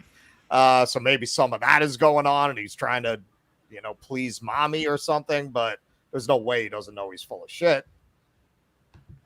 Ideator, the real leftist mafia, DD and RBN. Well, thank you very much. And throw a little love to our friend Kid over at Heartlands Media. We had him on the show a while ago, and we'll be back on, I guess, Post-Duopoly is next week sometime, early next week. We'll sometime next week. Together. Dave Dillery, thanks for the $6. My favorite book on the 60s and MK Ultra is Chaos by Tom O'Neill. It took him 20 years to write. Well, a lot of people think Manson was part of that MK Ultra. They thought he was brainwashed. It's funny. It's funny you say that. I just came across this thing because of a book I was looking up. There's a series. Maybe you know about it, CJ. It's called Forbidden Bookshelf. I haven't heard that one. This guy basically went and he took books that have been suppressed that really should have gotten a lot more visibility, and he's republished all of these books. Books about MK Ultra, books about dirty wars and the CIA. And I'm looking at that. I'm like, that might be worth doing an episode on. Like, invite the editor who's resurfaced doing all of these books. Yeah. That could be fun. For sure. That would be interesting. There's a bookstore actually that has a lot of radical books out here. It's called Hood Library, I believe. I think it's called Hood Library. I got to get the actual name. I know Hood is in there in library. It might be a missing word, but this bookstore has a lot of like radical political books that is supposed to be a treasure trove. So I'm making my way over there, and I think I'm probably gonna do an episode or interview them too. Oh, that would be awesome. That's on the horizon. Go ahead. Yeah, when I was in Austin, Texas, I went to a bookstore. It was literally an underground bookstore. Like literally underground in a basement, and they had all these radical books. A lot of them were like print on demand. They didn't even have spines and covers. It was just like paper with the whole punched together that they would just print out from authors who would like email them the books. It was wild. Yeah, it was really cool. So this is good about having rearranged the bookshelves. I have all these down here. This is in his Forbidden collection, and I know how hard this was to get. Now you can get it cheaply. I paid a lot to get this. This is way out of print. This is about Operation Paperclip, where we brought the Nazis over from World War II. So he's really doing a service, because some of these books, like I don't know how much this one is now, but some of the books he's reprinted that you could get for $12.95, if you want to get an actual original printing of that, some of these books go for like $700 now. Wow. Because they were so suppressed. They had such limited printings. Mosaic, thanks for the $5. I'm so sick of Kyle Ball. Next to Emma Vigeland, he's the dumbest, most gullible person in this space. His only research is Twitter. Incredible. That was funny, tweeting at Edward Snowden. You forgot my queen, Marianne. Like, what would make you do that? That just happened too. That was like 3 hours ago. And it was such a cringe way to even say it. To Edward Snowden. Nick doesn't miss anything. You're calling Edward Snowden homie? Yeah, right. Yeah, homie. Yeah. Philosophical Thirstworms. Thanks for the $5. He's actually right that AOC and Marianne share politics. They're both going to endorse Biden. Yep. Looks like it. Looks like it. This is a bet we should make. We should actually promise to do this if Marianne wins the nomination. This wasn't a super chat. RBN and DD should all bleach their hair. Yeah, we should do that. I'll tell you what, Kyle. If Marianne wins the nomination, we'll do it. Yeah, that's what I'll do. I mean, that's it. We'll make that bet. You heard it here first. You heard it here. We don't back Yeah. down. Take a couple more of these and we'll get on with the show. We will get to everything, folks. Don't worry. Democratic socialists are dorks. They're fine with war as long as they're comfy with their benefits at home. Yep, Sweden is a massive weapon exporter, and it's their heaven. Yep, this is, our friend Anish Shivani was on this while the Bernie campaign was going on, and he was a very strong Bernie supporter, but he said there's something unrealistic about this movement. Not unrealistic the way the centrists frame it as, well, we just can't have healthcare. Unrealistic in the sense that if you're not willing to confront the empire, you're not serious about winning these, treats at home, right? As he would say, right? The idea that you're going to get universal health care, that the same government that has 800 military bases around the world is going to give their own people health care. That's not serious. That's not realistic. So, yes, I agree with you. Martin R., thanks for the $19.99. That's very generous. We appreciate that. Folks, thank you so much for all your super chats. Please hit that like button on this stream. Hit that subscribe button. We're going to get back to the show in just a second. We do have a Rumble rant here. Heard another funny Kyleism yesterday that Russ may like. He said, googly, googly, moogly. Interesting. Good googly moogly. Good googly moogly. Okay. We might have to add that to the soundboard. That might be good. Good googly moogly. All right, so let's do one more Marianne story. CJ, I know you guys covered this already, but we have not covered this development from the Marianne Williamson campaign. A former staffer, Jeremy Elwood, published a bombshell Facebook post this week, which he has since taken down. So let's read these. He posted to his Facebook page, Marianne Williamson, her campaign is not a campaign. It is a book tour. Here's how I know. I was the national field director. I was fired along with anyone who mentioned ballot access or field plan. Her focus is only on events and social media. I was half joking a month ago that this is a book tour. I found out on the day that I was fired that she has a book coming out in September. When I brought up in a staff call that we still don't have ballot access in any state, she literally called ballot access, quote, mythical stuff. Sounds like her. Sounds like her. I swear to God, I was just going to say that. Fits. If the shoe fits. Myself, national field director, and my partner, field strategist, were let go after we toiled to make a solid national field plan and had to pivot to political director roles to fill gaps so we could finish the field plan. We weren't allowed to complete our roles because of, quote, mythical stuff.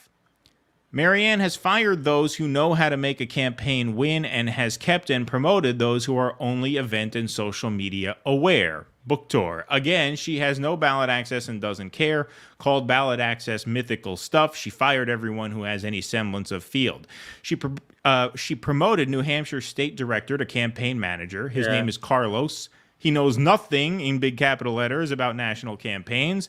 By the way, I've only worked on nationals for the past 8 years, nor has he any experience in field, which is what it takes to reach the voters. Here he says it. Marianne is a grifter. Do not support her. She is here to sell her book coming out in September, and that is all she is here for. If she wanted to win, she would listen to the multitude of experts that were on her campaign before she fired them for ...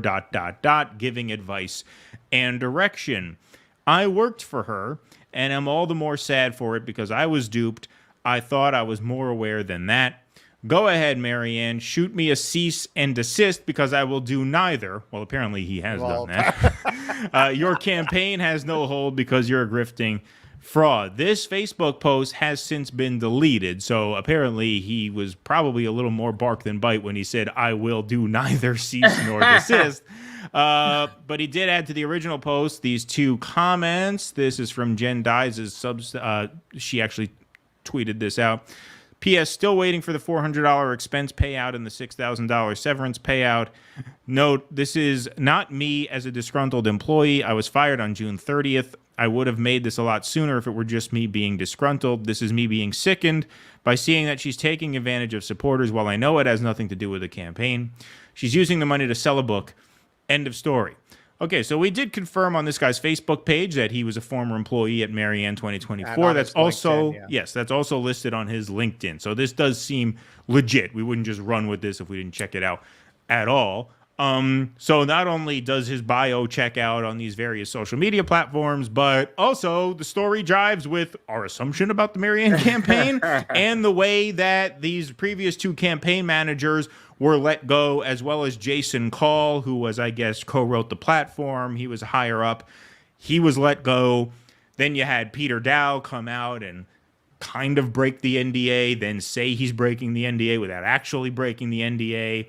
We heard from a source, we won't get into who said it, but we broke this a few shows back, I know you guys did too, who said, yeah, we're bound by NDAs, that's why we can't talk, right? Right. And and also all of these descriptions of her are consistent with stories going back 30 years. You go back, you read how she was written about in the LA Times back in 92. It sounds exactly like what he's describing. You have 30 years of people who have been around Marianne describing her being extremely volatile to the point of it reflecting mental instability, which some people talk, oh, it's sexism. Really? You've got the whole board of directors of her AIDS charity pick up and start another AIDS charity because they're all just sexist, right? It doesn't make any sense. Maybe one person, two people for 30 years, every organization she's ever been involved in, that she's ever run, there is just this history of people departing with bad feelings, people claiming to be bound by NDAs, not able to talking about it anonymously, and the same descriptions of the same kind of behavior from her AIDS charity 30 years ago to her presidential campaigns today. They're all sexists, many of them being women. Come on. Yeah, I don't buy it. But when I saw this, and the last part you read, I did not. That's the first time I'm hearing it. I didn't see the extra comments.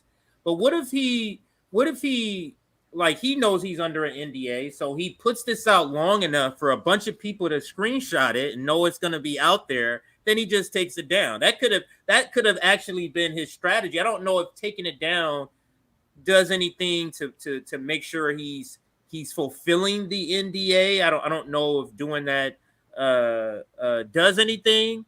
But I mean, unless she can say, like, unless this was a plant from a long time ago, oh, it's a Democratic plant. You know how the People's Party says it's a Democratic plant who has been sitting there this whole time working to try to get you on ballot, and now he's coming out with bogus stories, or this, like to what you're saying, Russell, this isn't in line with what a history that this person has. Even if we're taking away what happened in 1992, just think about the last 6 months.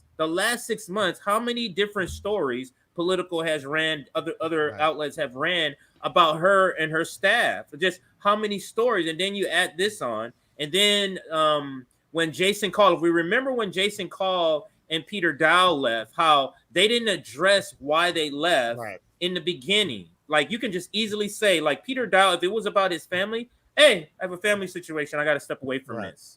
I'm just telling you. I'll let you know later. It felt like he needed time to come up with a reason, or to hear what people's like reaction to the news, and then he will formulate sort of a response in that case, because they didn't give the answer in the beginning. And this is what I say about Jason Call. Jason Call wrote in his tweet, or what his thing saying that he was leaving. He maybe didn't mean to do it, but he said, yeah, I wrote all of that. And then he had to kind of retract. I don't remember if he retracted, or, maybe that was a reason he took something down, but he's the one who wrote all of that policy stuff. Now, I don't know if he wrote it as I don't know if he wrote it like, this is my idea and I'm doing it, or if he just copied and pasted. But if I had to bet, that's mostly from Jason Call's head, and nothing to do with Marianne Williamson. And this is why when people would say, just go to her website, she believes this, and this. And I'm like, she didn't write any of that. So it's the same thing with Joe Biden. He didn't write any of that stuff pre-campaign. So it's no use in going and reading that as that's her freaking ideology, because it's not. Well, you know, I don't know what the deal is in terms of why this guy took the post down. Maybe he was threatened with legal action. That would be a I safe think assumption. probably. Also, look, if you know, man, I don't want to show it, although he does have it posted to public. This guy lives in Flint, apparently. And he had a very recent post where he was showing how I guess a lot of them are still living with water filters. And he was showing how his water filter was already brown, I guess, like already had to be replaced. And normally it would take much longer, meaning the water's more poison than usual right now. And he put up a post like, what the fuck is going on? My filter is like, so maybe he was, you know, pissed off. And he vented, especially, you know, you're in that situation and these people owe you $6,400. So he went and he came out and then they threatened him and he got scared. They were like, yo, man, at least you got a house. And yeah. I mean, it's funny because, you know, I mean, look, we're not in the situation where we're being threatened with a lawsuit. That's obviously very scary. These people have a lot more money than a lot of these guys have. Certainly more money than any of us would have to fight off a lawsuit from Marianne Williamson. At the same time, isn't it tempting to root for one of these guys to just call their bluff? Because what is she going to do? She's going to sue this guy for speaking out. She's going to sue this working guy for speaking out. What would that do to her image? How many books would she sell if that were the case? Right? You know what I mean? Like, it just exposes what a poser she is. And I do want to take this super chat here. We're going to go out of order because it relates to this segment. I mean, with some of the people who come at you on Twitter when you criticize Marianne, you know, I mean, she's a cult leader. You got these people who, it doesn't matter what evidence there is, they're going to support Marianne no matter what. Is that enough to have a best-selling book? I don't know.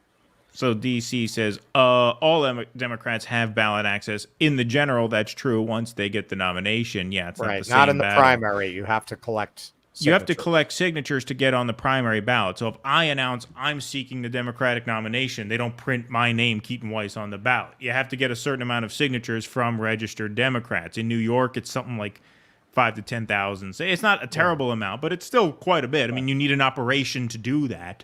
She doesn't have one. Maybe she has close to one in New Hampshire, since that's what she's gunning for. But yeah, it takes a lot. That's why Bernie had the big rallies. Those big rallies were not just for TV. When you have a rally and 20,000 people, you get the signatures. You get people signed up. You get on the ballot that way. You register volunteers so that they can go get signatures. It's a big process. You don't just get ballot access because you say you're running, right? And so what this guy's saying is that she doesn't have those signatures anywhere enough to be on the ballot. And that she's not trying to get them. She's not even trying to. And it sounds right. It sounds like right to me because she's losing staff and she's not replacing it. And I think the last number I heard to was get 12 those signatures. That's why Bernie had the ground. 12 staff members? Yeah, I heard she's down to Total? 12 staff members. I read, total, which is ridiculous. Unless all you're doing is online events, all you're doing is events and preparing people, just getting your name out there so when your book drops, people know, I'm curious to do that. Now, but just think what kind of person would go through all of this planning months ahead, reach out to her people in independent media and say, hey, make sure you're putting me out there, doing all of this, hire field staff, hire all these people just to write a book, knowing that she has no intentions of like actually trying to do this job. This is why I feel like she, like, for as far as foreign policy and some other policy things that she seems not too like well versed on, that to me kind of speaks to that, because she never was really trying to do this. She just kind of surface level sort of learning these topics so that she can speak semi-intelligently in a conversation and not to the point of depth, because none of the topics that she talks about, she actually goes into depth about. She just talks about them very surface like, and then when she's questioned, that's a good idea. Well, this is one of the answers she always gives. She's like, I can see it both ways. She uses that a lot. I see it both ways because she never can really talk too deeply about a particular substantive issue. Well, she did that to you guys. I remember when Nick and Sabby would make points, she'd say, well, there were a lot of good points in that you just said.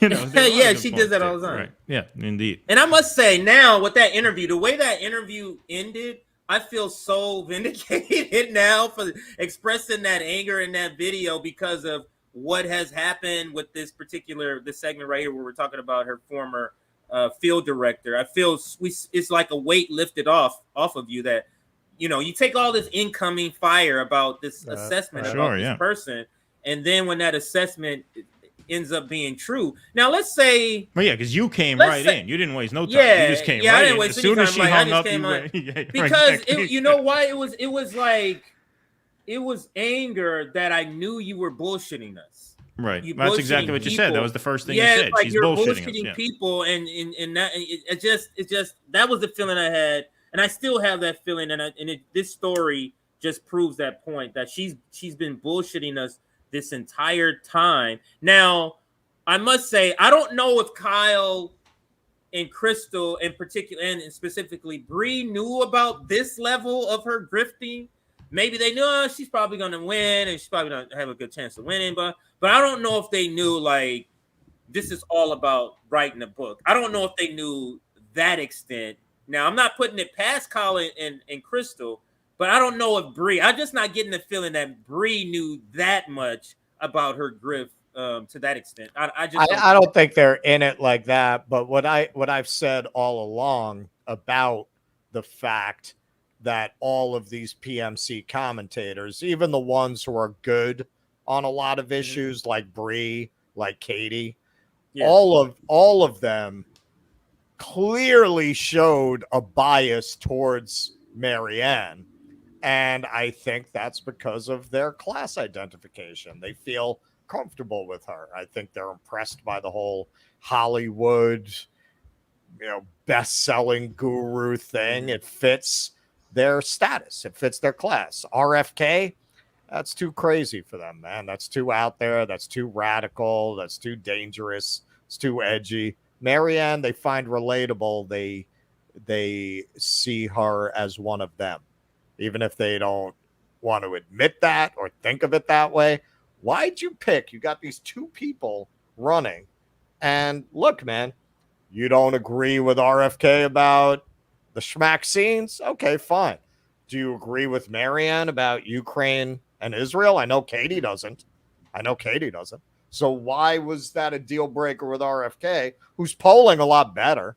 If what you want is to platform issues, he's doing a lot better than Marianne is. So why did all of them, not one of them gravitated towards being biased towards RFK? Every single one of them, Marianne resonated with them. I'm sorry, that says something about you. It also says the shallow. I'm sorry. Go ahead, CJ. No, go ahead. No, I was going to say, it also says the shallowness of the Bernie platform, right? Because RFK, what makes RFK make sense to me, and what I'm saying is he doesn't make sense as a candidate to me. Obviously, I'm on Team West here, obviously. But what the strongest thing he has going for him as a candidate is his stance on Ukraine, his stance on empire. He has a critique of empire. The Bernie proteges do not have a critique of empire. And that's why I think a lot of them go to him as well. See, but Katie, I think that's the reason why she. I think to me that makes it like we are post duopoly. We're not supporting, but I'm saying if you're a progressive and you're saying I'm picking somebody, how are you not picking RFK specifically for that reason? Well, that's the thing. Yeah, the professional managerial class is trying to make your like the threshold of being a great leftist is Medicare for all, and it's not. That is absurd. Like Medicare for all, single payer healthcare is not a left issue, in my opinion, because there's conservatives all over the world that think that everybody should have healthcare. There's conservatives in Europe who, this is not the left issue. This is a thing that most leftists agree with. But if you're saying that and especially when they're talking about messaging, don't you think it's important that there's a left messaging? Why isn't it important that there's messaging against Ukraine to you as a professional managerial class member? No, that you're right. I mean, that is the litmus test right now, especially since that's the issue that the president has direct authority over, right? Is Russia, Ukraine, right? It makes a real difference, Biden versus RFK on Ukraine. Biden versus RFK on Medicare for all. First of all, RFK isn't really for Medicare for all, but let's just say Biden versus Marianne on Medicare for all. Marianne Williamson becomes president. How's she going to pass that through? Right. She's not Rubbing two sticks functionally much together. different from Biden on that either. I mean, she expresses a desire to pass it, but functionally she's not different because you're not going to get that through the Congress now. Functionally, she's not that different from Biden on Ukraine, and that's an issue where she could be particularly different if she wanted to be, but she's not, right? So yeah, I mean, but look, this functionality is the point that I make, is that RFK. Now, what I've heard RFK that I believe in Medicare for theory, but that's not going to happen through any of these parties, which seems a lot more honest. But to the point of your functionality, what's the difference in? Let's just say RFK says no, I'm against Medicare for all. What is the functional difference? What's the tangible difference against somebody else who says, I'm all for Medicare for all? And then you say, how are you going to get it? I'm going to rub these two sticks together. Like, what is the difference? To me, that's how I look at it. Like, what is the difference in that? Because if she's saying I'm all for Medicare for all, but I'm doing it through the Democratic Party, whose leader says I'm going to veto it, like, what does that tangibly do? That's why I think messaging is no longer can be the threshold that these professional managerial class are trying to sell us on. We just need a candidate for messaging. Not if your messaging is not attacking a capital, is not attacking the military industrial complex. We don't need messaging on Medicare for all. We don't need messaging on $15 minimum wage. We need messaging on nuclear war, messaging on the proxy war. That's what we need. Messaging on now. Yeah, no, you're exactly right. I mean, messaging on Medicare for all, that's how Baskhar Sunkara sells magazines, right? I mean, that's what that means. Right. Right? And you're right. I mean, it's a very superficial difference to advocate for Medicare for all versus to be Joe Biden and say, I'd veto it. Either way, the bills never get into your desk. So whether you'd sign it or veto it matters a lot less than whether you would stop arms sales to Ukraine tomorrow or keep it going until nuclear war breaks out. Absolutely. Now, in terms of like, did Kyle and Krystal know she was this bad? Probably not. They figured, hey, we'll convince her to run and we'll, juice our channels off of the campaign. Although I think that book that she's putting out in September, they're making a romantic comedy movie out of it called My Best Friend's Third Wedding. That's going to be that's the name of the book. It's going to be a rom-com. Julia Roberts is going to come back. So that is a little suspicious. That does make me a little bit suspicious of that. Janice Anderson, thanks for the $5. They have no intellectual integrity. They only get active when the opposition holds the White House. They hold opposition to higher standards than their own. Indeed. Good point. Black Freud, thank you for the $10. I would like to see West attacking life expectancy is less than in Cuba. Yes, you brought this up last time. Excellent point. New billionaires during the pandemic, 1 million deaths. Taxpayer fund death squads driving folks to our border because of the duopoly. Yeah, I mean, Cornell put out a real banger tweet about NATO, disband NATO. Yeah, that's why Keith Olbermann told him to fuck off. So, that's a good start. We'll see where it goes. But yes, absolutely. If we are lucky enough to interview him, Black Freud, I will ask him about all those things. We're getting him on. Keith Olbermann? No, Cornell West. Oh, I'm kidding.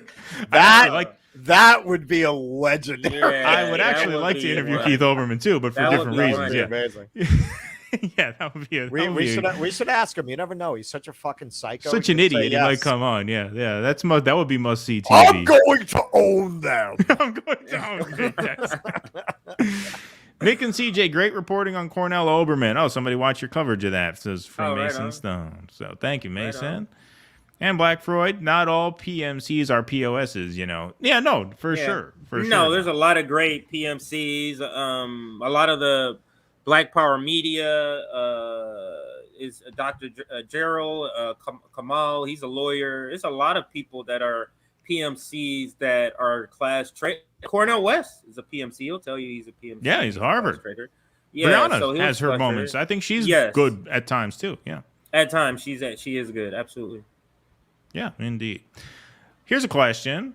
This is interesting. Who do you think Dr. West will choose as his running mate? What do you think about that, CJ? You've talked to him. What I've heard, you've been in touch. What I've heard is that not from any source. I can't remember who I was talking to. They was like, we think that the way they phrase her position, Jill Stein is the campaign manager right now, is to help maneuver him through the process of getting a nomination because she's good at that. Mm-hmm. And then once that happens, once she secures a nomination, she's going to become his VP pick. That's what I've heard from some people. And that doesn't sound like a bad take, because they just said that in response to me saying, I think she's just there to be his campaign manager to get them through the greens, and then it's going to be somebody else. I wasn't even thinking like, oh, she's going to be the VP at all. Although I don't think that's a bad pick. I would personally pick somebody else only because she already has, you know what I mean? He has this sort of he's something new outlook. He's different. New is different.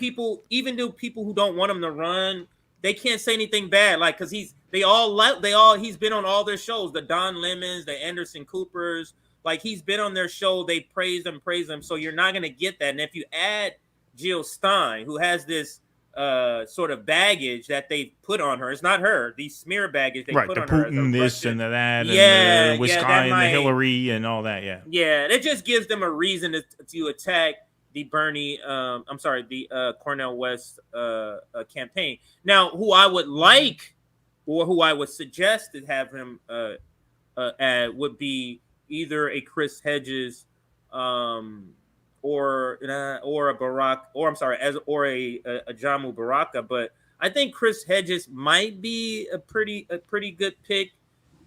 He's also good at critiquing the empire. He also has built up reputation as being a journalist, on the ground journalist in a lot of these conflicts, a lot of these wars. So that might be a good pick. Now, I don't know the rules off the top of my head for a VP, but I'm assuming a VP also has to be born in the United States, just like the president, because I'm assuming, otherwise, like if the president died, then that person being the president, that it would have to have the same. Because I would pick Shama Swat maybe also as a running mate, but I think any three of those would be good. I don't have any sort of information on who he's leaning to, or even if those three are even in the running. That's just my opinion on who I would pick or consider.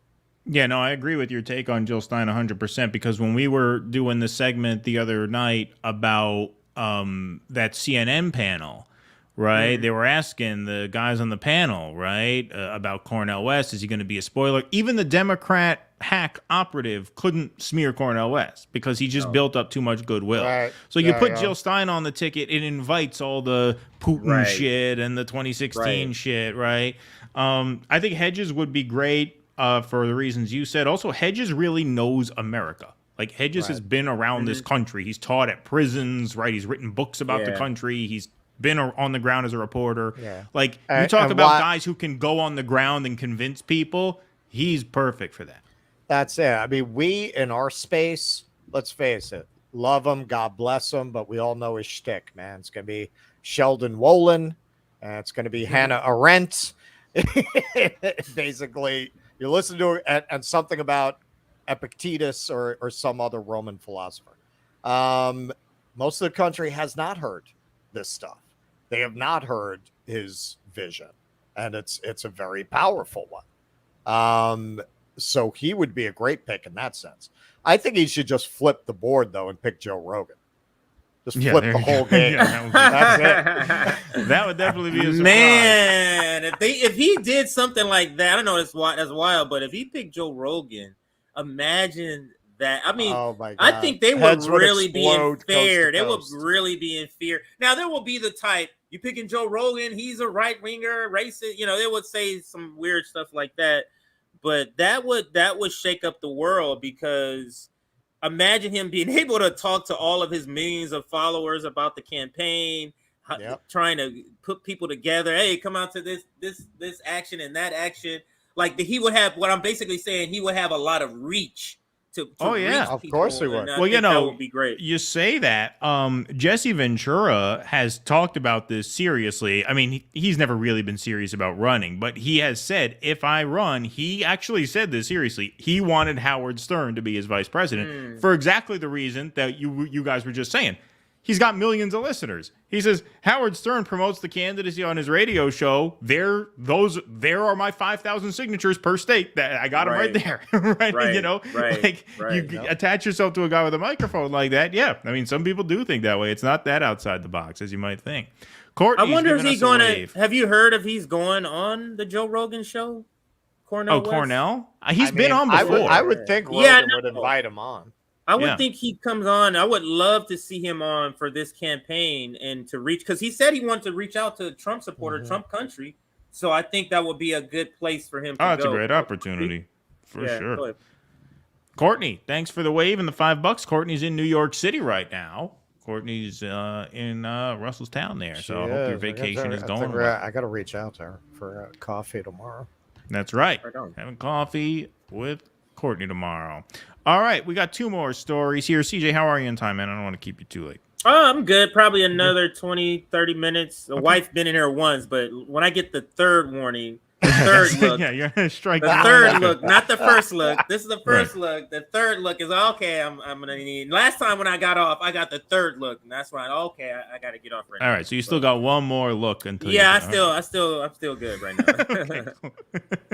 now. Okay, this is a story that came out earlier this week in Axios. They've changed the title a couple times. Old Yeller, Biden's private fury. In public, President Biden likes to whisper to make a point. In private, he's prone to yelling. Behind closed doors, Biden has such a quick trigger temper that some aides try to avoid meeting alone with him. Some take a colleague almost as a shield against a solo blast. The president's admonitions include, "God damn it, how the fuck don't you know this?" I thought it was, nowadays it's probably, "God damn it, how the fuck do you know this?" Like when they turn the microwave on. "God damn it, how the fuck do you know how to..."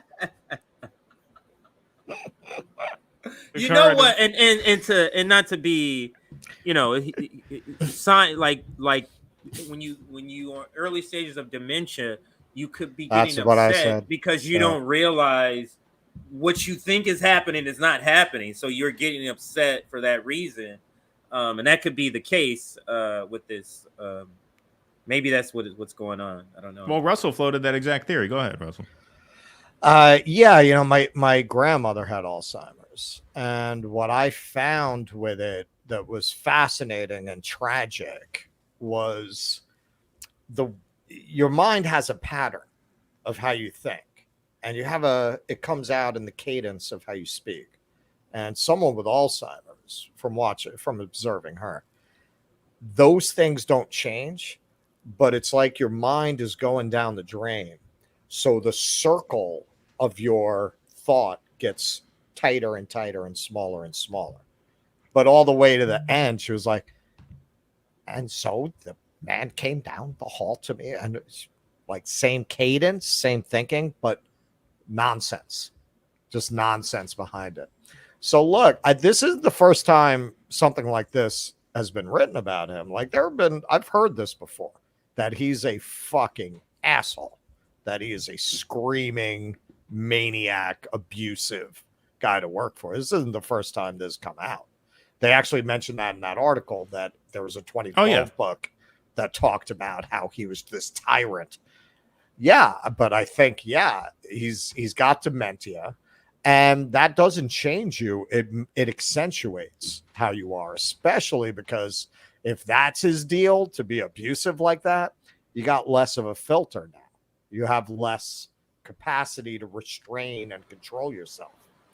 I hear that happens as you get older too. You have less capacity, so maybe it's a bunch. You just get less of a filter. Like you don't give a fuck. Like I'm dying soon. I don't give a fuck. So I'm gonna say, what I want to say. But go ahead. Well, this is what Russell was talking about. Jeff Connaughton, a former Biden campaign and Senate aide who was chief of staff to Kaufman when he filled Biden's seat in the Senate, wrote about Biden's temper in his 2012 book on Washington corruption. So he told of a time during the 2008 presidential campaign when a 23-year-old fundraising staffer got in the car with Biden. "Okay, Senator, time to do some fundraising calls," the aide said. Biden responded by looking at him and snapping, "Get the fuck out of the car." Okay, so yeah, this goes back. Fuck a stranger in the ass. Yeah, right, exactly. Yeah. That's a good drop. Good timing on that. You were saying this now. Why do you think they're okay? Well, this is what I writing think. This now. Yeah, this is what I think. So if we look out to here, so this portion, we're going a little out of order in the article. That's okay. We're not going to read the whole thing anyway. Biden's temper comes in the form of angry interrogations rather than erratic tantrums. He'll grill aides on topics until it's clear they don't know the answer to a question. A routine that some see as meticulous and others call stump the chump or stump the dummy. Now, I'm sorry. I do not buy that. I do not buy that he is grilling people for information and trying to get to the bottom of all these issues. That strikes me as total bullshit.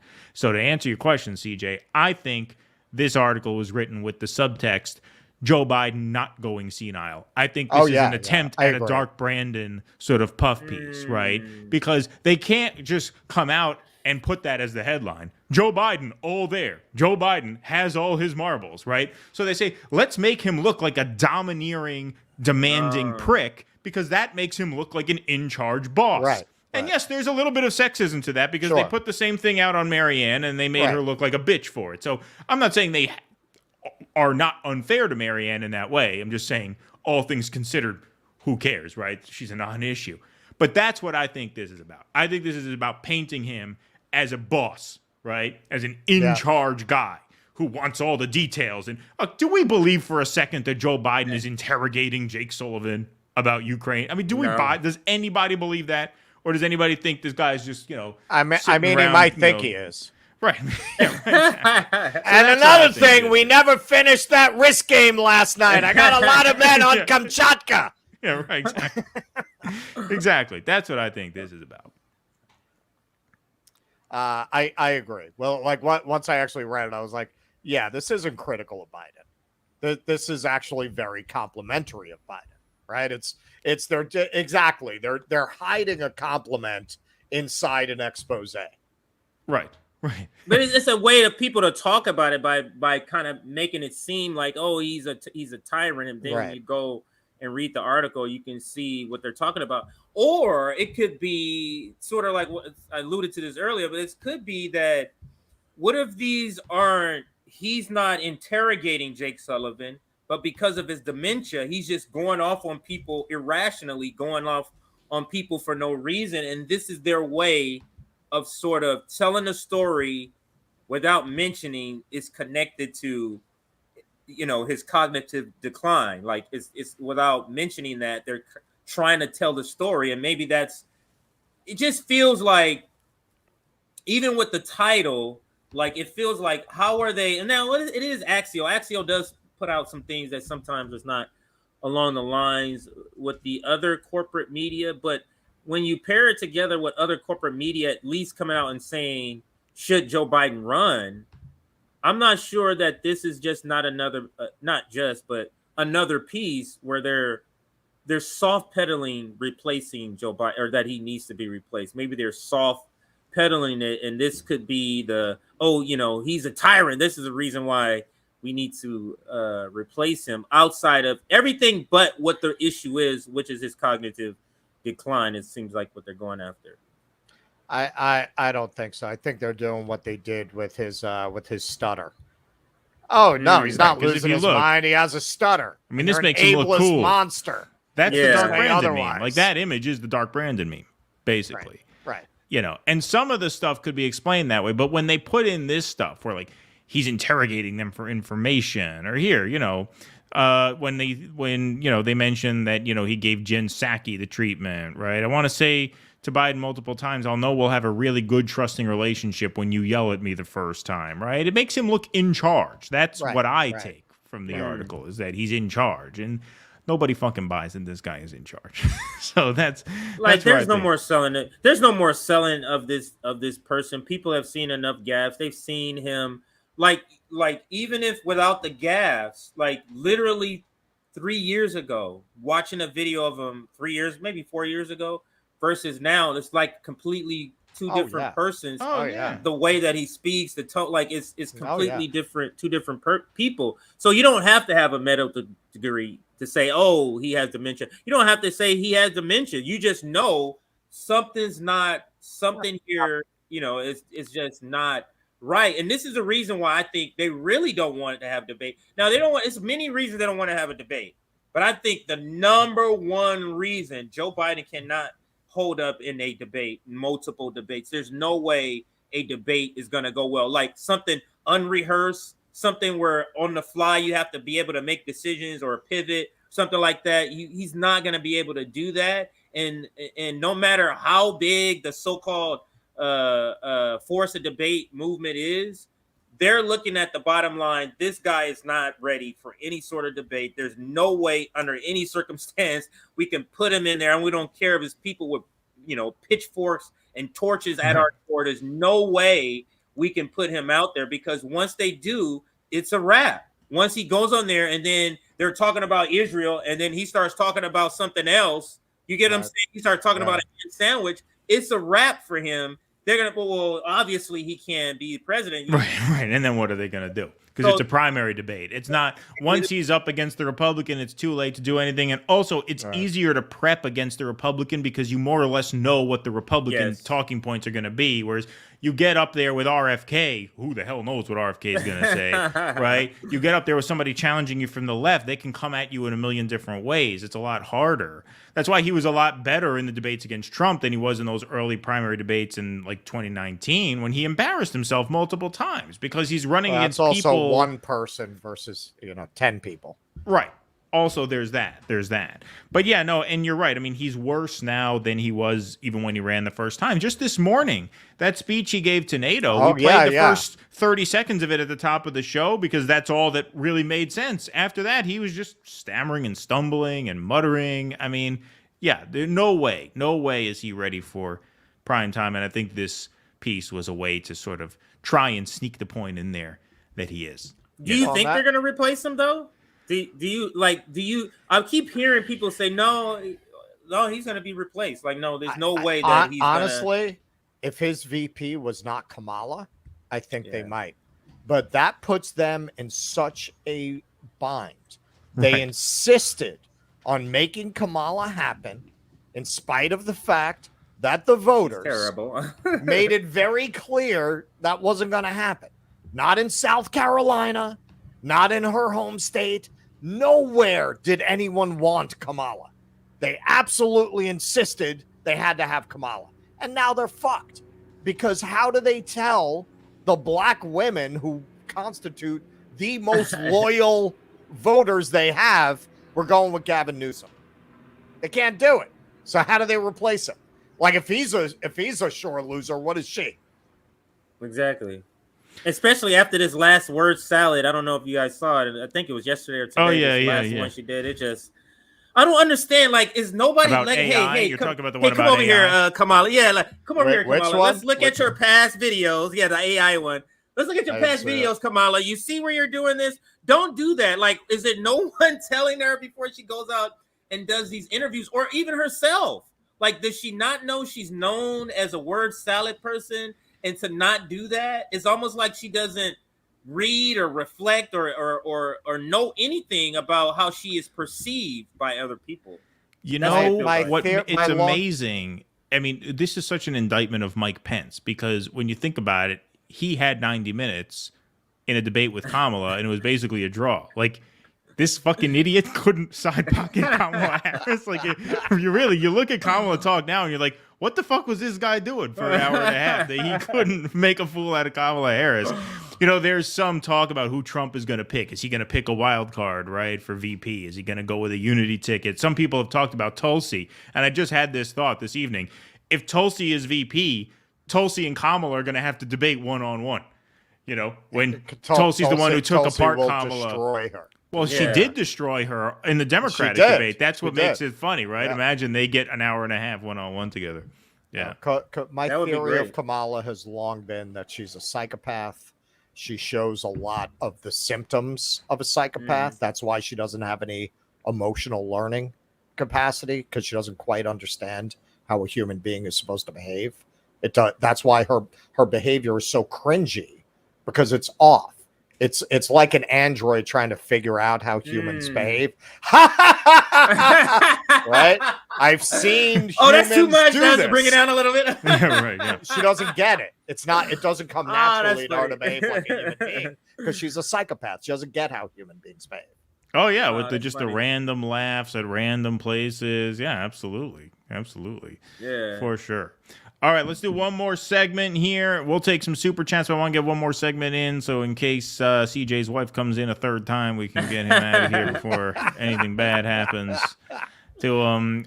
Speaking of swapping Biden out, I was joking earlier. If they do think they're going to swap Biden out for Gavin Newsom, his run might be complicated by the fact that the Manson family murderer was just paroled in his state. That's not going to look good on a 30-second ad if they try to put him on the ticket.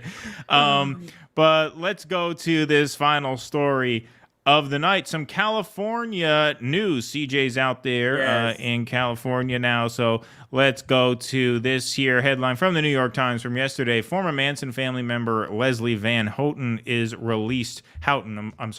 Is released on parole. At the direction of Charles Manson, Ms. Van Houten participated in the murder of a California couple in 1969. These were the LaBianca murders, which took place the day after. LaBianca. I'm sorry? The Tate LaBianca murders. Yeah, exactly.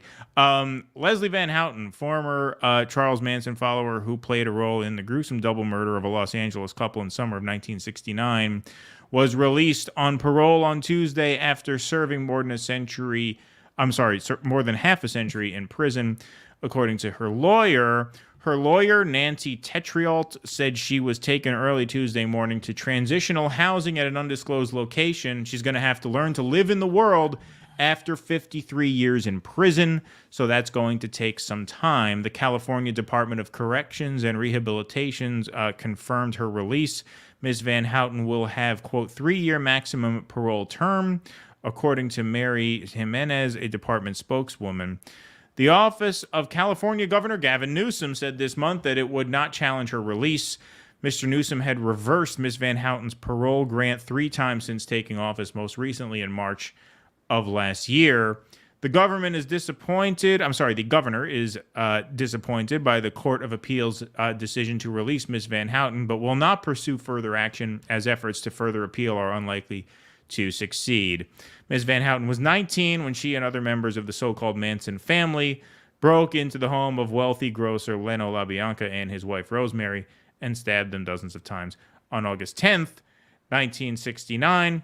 This was, of course, one night after the Sharon Tate murders. So, Russell, do you want to take this? I know Russell and CJ, you guys, CJ, you're a California guy. I know, Russell, you're somewhat of an amateur expert on this topic. So go ahead. Do you have my pictures? Yes, we have your pictures. Indeed. All right. So I directed a show called Manson the Musical that was written by a company out of Chicago called The Annoyance. So this was my cast. Guy in the middle there, great comic actor named Alex Dunbar. He actually sent me the article. That was how I found out about it. He was, did you see this? I was like, oh shit, they let one out. All right. So yes, I ran a show about this for 1.5 years, so I know a fair amount about it. I had Leslie Van Houten, they talked about letting out for a long time. In fact, there was a lot of momentum to let her out about 10 years into her sentence, like in the early 80s. She was doing a lot of interviews and they were talking about letting her out.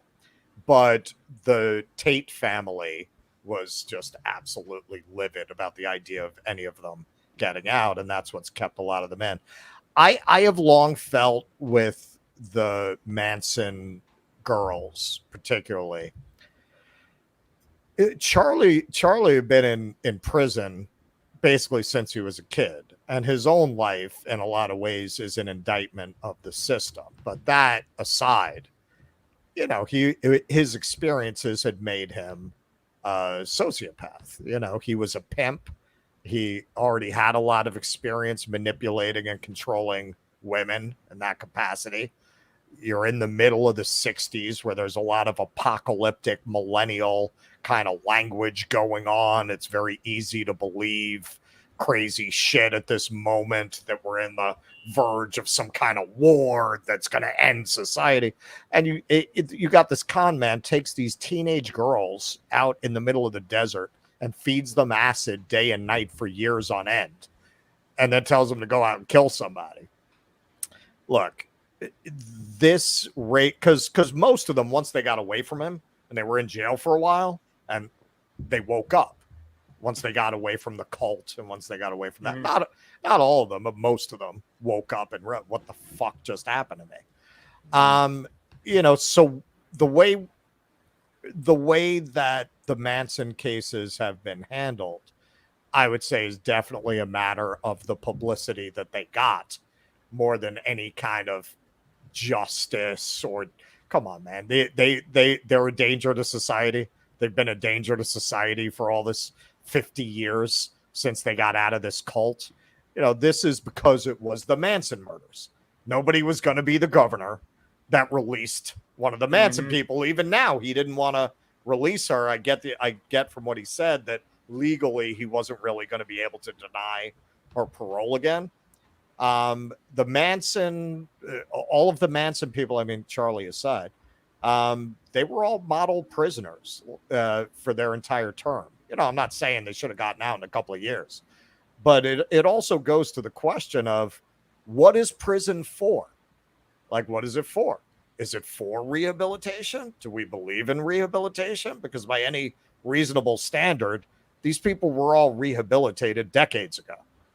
So is it revenge? Is it to satisfy the public? Is it to give emotional comfort to the families of the victims? Because certainly those last motives have been the motives for keeping them in. It certainly hasn't been rehabilitation, or that I don't think anyone thought Leslie Van Houten or any of these other girls, after being in prison for 20 years, were going to go on a killing spree if you let them out. So, you know, I mean, it's a very interesting case where just the infamy of the crime really dictated the length of the sentence. Yeah, I absolutely agree. I gotta say, that was a lot of Manson-splaining coming from you. But I gotta agree with a lot of what you said. I thought I was the only one for a long time. I always thought that the Manson murders were overblown. Not the murders were overblown, but the punishment. I mean, the movies, like it's so much of our pop culture about, you know, just the phrasing, Manson murder. Are you a Manson guy? Like it's like it's more, it's over the top more than what the actual crimes was. And to speak about their other point about now, you know, is this really about rehabilitation or punishment? This is the thing about propaganda and criminalizing people. You have now made it to where, you know, people want blood. Like people want blood and punishment to be revenge now, instead of what it was supposed to be, which is rehabilitation. Now it's revenge. And it's even I think Sharon Tate's sister says she fears that this 70-some-year-old is going to kill again. I guess so. Yeah, it's so ridiculous. Yeah, that's so ridiculous. But it speaks to the part of you can't push crime in order to fund your police state without having just the general population sort of opinion about crime and punishment, about the criminal justice system also altering, because you could see it, like mainly, like what I remember is like a lot of the serial killers we had like in the 80s, I think it was like the late or mid 80s, you had a lot of the serial killers. So and then you had, along with that, just the sort of popularization of it, the movies, the phrasing, the all like of the writings. Heroes. Yeah. So it kind of shifts what people's understanding of the criminal justice system is supposed to be. Now it's like, oh, you being there 50 years, is that rehabilitating him, or is it just for punishment? And it's another thing that speaks to how it's just for punishment. They stopped letting you get degrees in jail. They stopped letting you do certain things that, to me, they don't let you get degrees in jail anymore. No, they don't let you. Not in California, they don't. Like, they just started taking all these things, like these things to enrich the prisoner, to rehabilitate, like things that you would think to rehabilitate them. They took all of that away because they wanted to make it be more punished. Like, you go in there, jail is not to be this. Jail is not to be. Jail is, or a prison is supposed to be to rehabilitate you so you can come back into society, not to be living in these prison cells for 50 years. Just think about what that means. If people are getting 50-year sentences, being in there for life, that means you got to create more prisons. You got to have more prisons because these people are going to be housed for so long, for decades and decades. And it just and it speaks to also how it's a money making machine. So sentences are also sort of built around that. So it's a lot into it. But my sort of my bottom line take is that I always thought this was overblown. The sentences, a lot of these people should have been paroled a long time ago. And that's sort of my opinion on that. You ever been out to the cave, CJ? I have not. I have not. That's something I never got around to when I was out there. It's interesting. So, next time you guys try and come at Russell and try and call him right wing, just remember that he is pro parole for Leslie Van Houten. There you go. That's a pretty left wing position, I would say. I'd say that's about as far left as you can really go. You can't really go too much further than that. So there you go. You've juiced your leftist bona fides. You've refilled that tank. So now you have some leeway on some of the other things there. I'm trying to think I've always said sentencing is out of control. And obviously, look, these were brutal, horrific murders, but these were teenagers who were drugged. I mean, they were drugged. Like, they were given mind-altering drugs and brainwashed by a cult leader, right? I mean, so that does count for something, does it not? I mean, they never let Manson out of jail, obviously, right? For good reason. Well, and this was part. See, when I don't know, how old are you, CJ? Can I ask? 40s. All right. So when I don't know if you remember this, but because of Charles Manson, they actually passed the law that you couldn't profit from your crimes. And that's why he stopped being in interviews. Through the 80s, Manson was on TV almost every week. It was Geraldo this week. It was Current Affair the next week. Oh, yeah, those videos are on YouTube, a lot of them. You can watch them. He was constantly on TV. And the really interesting thing about him was he was a rare person who, he was definitely a victim of the criminal justice system. His mother was a prostitute. Yeah. He didn't have anyone to take care of him. He wound up in jail by the time he was 13. He had actually been at Boys Town. They actually sent him to Boys Town at one point. So, he talked about how he had been raped in prison as a kid and all of this stuff. So, of course, I mean, he was brutalized from a young age. He didn't, you're not going to develop much of a capacity for empathy being raised under those circumstances.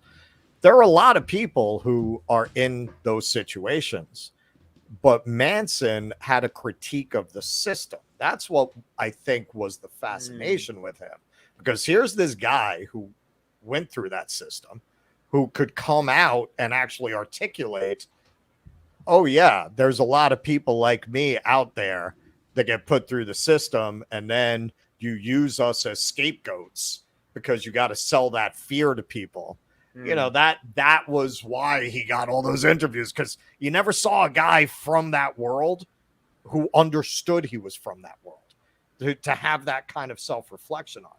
Yeah, was he a psychopath? Was he a sociopath? Yes, absolutely. But that was part of the fascination with Manson. He knew what had made him that way, and he was able to articulate it in those interviews. And, it's part of what made him this charismatic cult leader because he was able to articulate these things that these naive girls from the suburbs had never even imagined.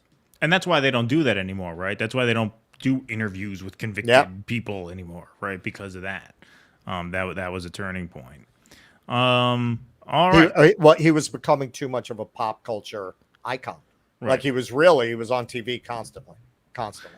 Yeah, Dwayne Vogel here put a couple of comments. Dwayne is a member. Thank you, Dwayne. The Manson family murders were the end of the hippie movement that started in the summer of love, 67. Suddenly, all nonviolent flower children were seen as dangerous serial killers. Well, they called those murders the end of the 60s, right? I mean, that was the end of the 60s. Right, all right, man. I lay my heavy theory about the Manson family on you guys, man. All right, so the Greeks believed that society swings between Dionysian and Apollonian phases. That when Apollo comes, he brings order and justice. But when Apollo gains too much power, it stifles creativity and spontaneity. So Dionysus returns to overthrow Apollo. And when Dionysus first takes control, there's creativity, there's spontaneity, there's sensuality. But just like the wine that he is the god of, once he's been around for a while, it leads to madness and violence and murder and death. To me, that's what the Manson family is. The Manson family is the end of the Dionysian 60s, and it ends as the Greeks would predict it would end, in violence and madness. All right. Should we take some super chats here? Sure. That's all right. That's our show. CJ, we're going to take some super chats. If you would like to sign off, you can. That's all our segments. You're all obviously welcome to hang out if you want as well. It's up to you. Yeah, I think I'll take off here. I don't see any questions for me in the super chat. So, because I would stay around if it was a question for me, but I do got to get and help cook dinner and get the girls bathed. So I know you guys aren't. You're on the East Coast too, Keaton, right? I am on the East Coast. Okay, so I know it's probably past dinner time for you, but this is our time getting them ready. You know, little ones and of course, yeah, I know dinner, all about getting that. dinner made. So let me go help my wife so I get some brownie points here, everybody. Let me go help my wife. If I could get there to help her before dinner, then it's like, oh, okay, you can do that again. My friend, great to see you again. Always a pleasure. Always a pleasure. Before you leave, do plug your guys' action with the UPS workers on the 31st, right? That's coming up. Oh, yeah. So actually two things. On the 29th, which is Saturday, the thing that's happening on the 31st is because of our thing on that's happening on the 29th, which is the Labor Organizing Summit. We're doing jointly with Worker Strike Back. So it's like a 12-hour summit, maybe 10-hour summit on that Saturday. Right now, if there's more guests that want to participate, we may have to add an extra day. But right now, it's Saturday the 29th July, and we're gonna have people from all UPS, Amazon. We're hoping to have Ajamu Baraka on and a bunch of others. Shama Sawan will be on. Hopefully, Jill Stein. We're just talking about labor organizing and different unions we're trying to get on. Now, because of that, Rome reached out to his people he knew at UPS, and they're in Ohio. Rome is going to go out to Ohio. They're going to walk off their jobs at a certain time on the 31st, and Rome is going to be there during that on the walk-off. 31st. And that's right, on the 31st. So that's where he's going to be covering and UPS workers in Ohio walking off the job. All right. So, excellent. Other than that, I don't have anything to support. Absolutely. And other than that, I don't have any other things coming up. Make sure you check out Sabby Sab Show. That's tomorrow on RBN. And I think Nick and CJ will either be tomorrow or Friday. We usually do one of the days. So, whatever residual effects. Because I'm curious to see if anything new happens with Marianne Williamson, because I haven't seen any reaction. I've been searching articles. I haven't seen any sort of, except Jen, who used to work with Status Quo, has written she tweeted that. Yeah, she wrote like a Substack. But I'm saying, oh, did she? I'm waiting for.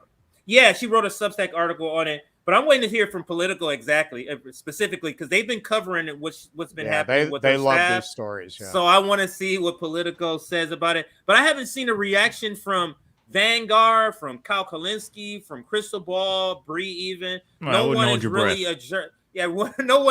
addressed this. So I'm curious to hear that, and hopefully something has happened before the Nick and CJ show tomorrow or Friday, whenever we decide to go live. But that's all I got, guys. But thank you again for having me and Nick, and hopefully we're able to do this again soon on your network. So thanks again, absolutely, guys. our pleasure, man. Always great to see you. We'll see you next week for the Post-Duopoly show. All right, see ya. All right, have a great night. Thank you, man. That's CJ, everybody. Big round of applause for CJ. We're going to take some more super chats here before we get out of here. But were we missing any plugs? No. Oh, yeah. On Friday, looks like we're going to be announcing the winner of the Russell Dobular Boycott Starbucks Dissident Coffee. Oh, are we doing it Friday, not Sunday? Oh, Friday or Sunday? Sunday? I don't know. We could do Sunday. You already know the winners, right? I know the winners, yeah. All right, so why don't we do it on Friday during the morning show? We should talk about coffee on a morning show, right? Fits the theme. Sure.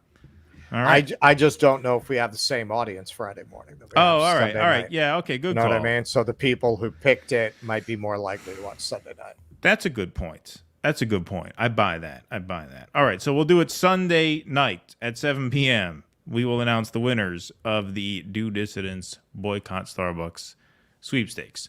Beautiful. All right. Tom S. Folks, thank you very much for the super chats. Thank you very much for being here. Please hit that like button. Please hit that subscribe button if you are not already subscribed. I think we lost 4 subscribers just now with your free the Manson murderer take. Did we really? Right. Yeah, some people didn't like that. Oh well. What are they doing? What are they doing watching this show? It's a left-wing show, man. It's a left-wing show. Honestly, I don't even. We're really radical leftists. I don't really even consider that a left-wing position. I mean, they've been in jail for over 50 fucking years. It's not like they went in 6 months ago. Jesus, they're fucking old women. Well, what do you think? What are they going to do? Gum you to death? What do you think they're going to do? Listen, I don't know what pivot you have in mind, but that shit is not going to fly at your new Daily Wire gig. All right, I don't know what you're thinking is going to happen. But... you know, you never know. You never know, man. They can be very civil libertarian over there. Oh yeah. I'm sure. I'm sure Ben Shapiro is very, very sympathetic. Very pro Manson. He was on the front lines of trying to get Sadie out. Exactly. Tom S., thanks for the $10. The editor of the Forbidden Bookshelf series is Mark Crispin Miller. Okay, interesting. Oh, you mean why? Because we got a bump up and then a bump down? Is that what happened? I just saw. Yeah, I'm not seeing a drop in. No, I checked the sub count. We were at 857. Now we're at 853. We're back at 854. So we gained one of them back. Oh, we gained. Now we're at 855. See, our audience is helping us make up for that. So yeah, please hit the subscribe button. All right. Listen, please. Man. You know, this is one of the worst things about the internet. There are great things about the internet, no doubt. The fact that we can do this show, but it's also trained a lot of people to expect their content a la carte. They want everything made to order for them, and if they get an opinion they don't like, they get the vapors. Hey, what kind of a society locks Leslie Van Houten up for 53 years, but lets the Hagar the Horrible shaman out after 2 years? Just awful. Just awful. Yeah. Awful.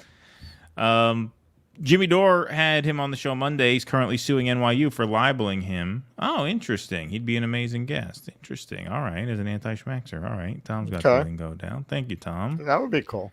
Yeah. I mean, I don't know how Jimmy gets away with talking about that shit as much as he does. God bless him. But, we couldn't interview him about that. We talked about that. Forget it. They shut us down in a second. RFK stated that, thanks for the $5, DC, I believe that we are in the Ukraine for all the right reasons during his announcement speech in Massachusetts. Yeah, well, I mean, look, he talked about his friend Joe Biden, right? I mean, he's one of these guys where he'll critique the policy, but he won't take it to a certain level, right? I mean, he says Biden's been a friend of the family for 40 years. Yeah. You know, so that wouldn't surprise me. I didn't watch his whole speech. It was very long. I mean, we're not RFK stands, right? Yeah, no, we're not RFK stands. No, but I just said his position I mean Ukraine that you want to talk about losing, because we lost patrons, and it has to be because of the pasta episode, because that was the only thing where we took a new position, right, that we hadn't taken before. What you gonna do? What you gonna do? I like this comment. This is a funny one. Not a super chat, but from a super friend, Willie Bragg. LSD was awesome, and I was never nostalgic for the Manson family. Good one. Like that one.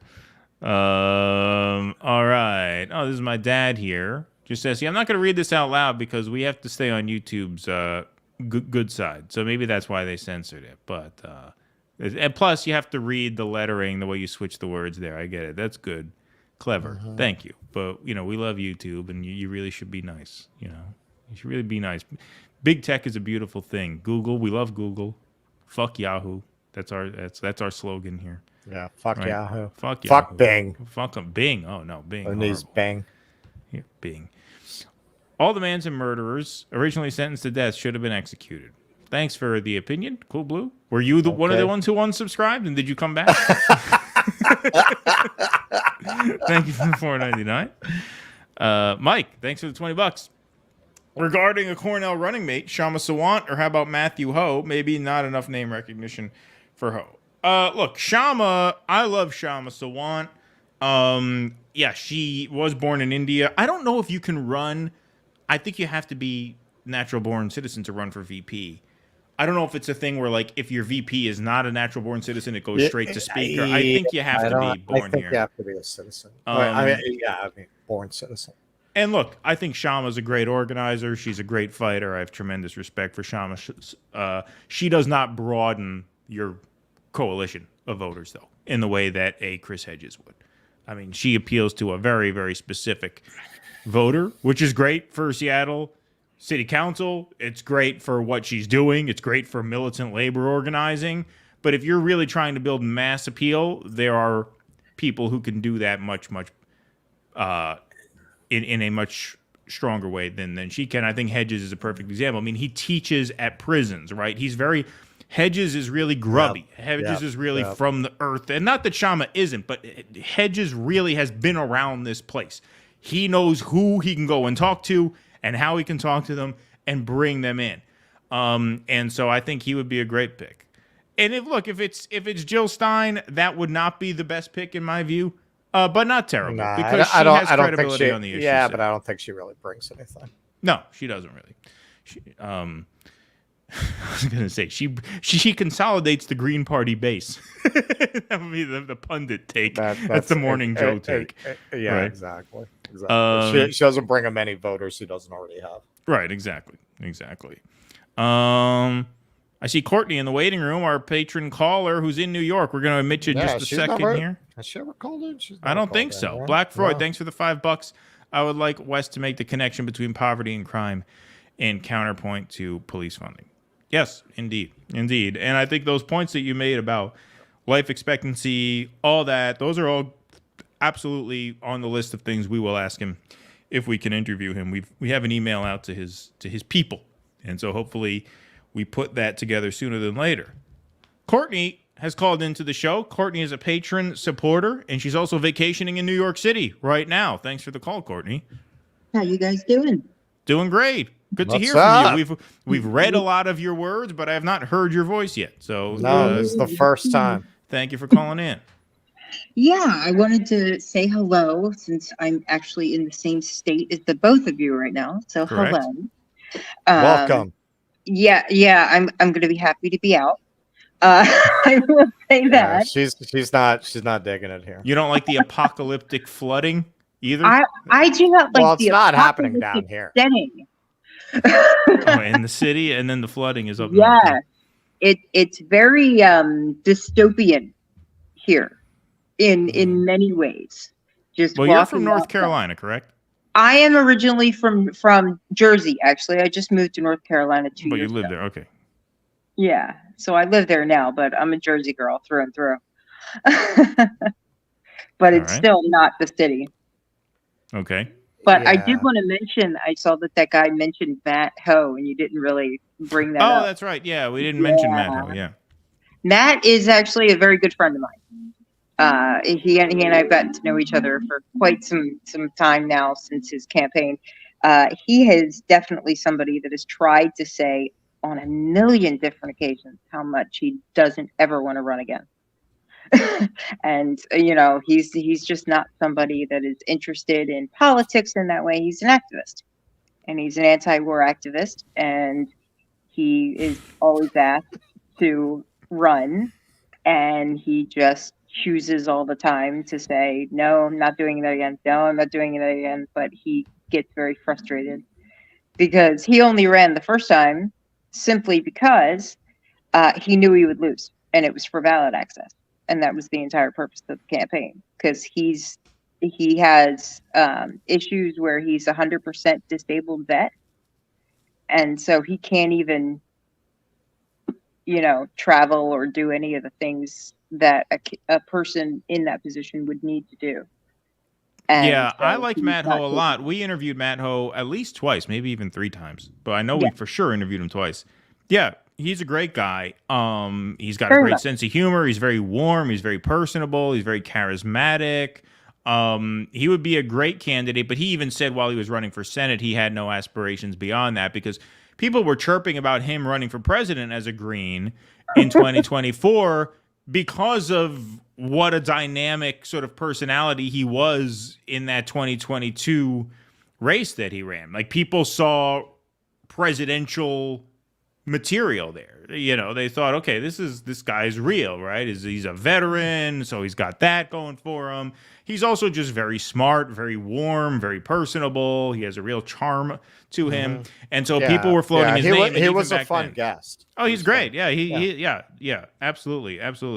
But he was even telling people back then, like, no, I'm going to do this, and then I'm going to go back to my activism work. Oh, it's gotten worse. Yeah. Well, I know he had a bit of a falling out with the Greens, according to you, right? Yes, he actually quit the party with me. We actually kind of conspired together on it because it had to do with his campaign. So we were meeting up for coffee regularly and kind of talking about how we were going to go about it.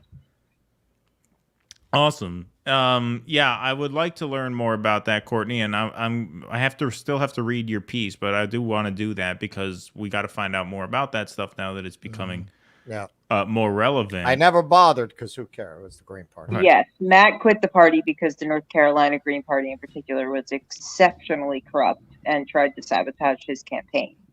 Interesting. So it was just not a good thing, and they were very abusive to him, and he finally just decided he was going to go unaffiliated and stick to his activism and never touch politics in general again. Interesting. Well, that is certainly good to know, and like I said, I do want to find out more about this stuff as this campaign cycle moves along, so I will read your piece because I know it's very thorough. But thank you for calling in, Courtney, and saying hello. And I guess Russell is meeting up with you tomorrow, right? Yeah, we're going to try to arrange in the morning because in the afternoon I got stuff I got to do. Yeah, I got to go to West Virginia tomorrow. Oh, okay. I'll reach out to you on Facebook. Perfect. Okay. All righty, Courtney. Thank you so much for the Okay. call. We appreciate Good your night. support. Have a great night. Good night. Look at these mischievous viewers of ours. Norm Finkelstein is VP for the headline. Yeah, Jesse said that too. Norm Finkelstein, West Finkelstein. That would actually be fucking great. I mean, you talk about potential. Yeah. Oh, he would grab headlines. That's a good. Norm is good for that.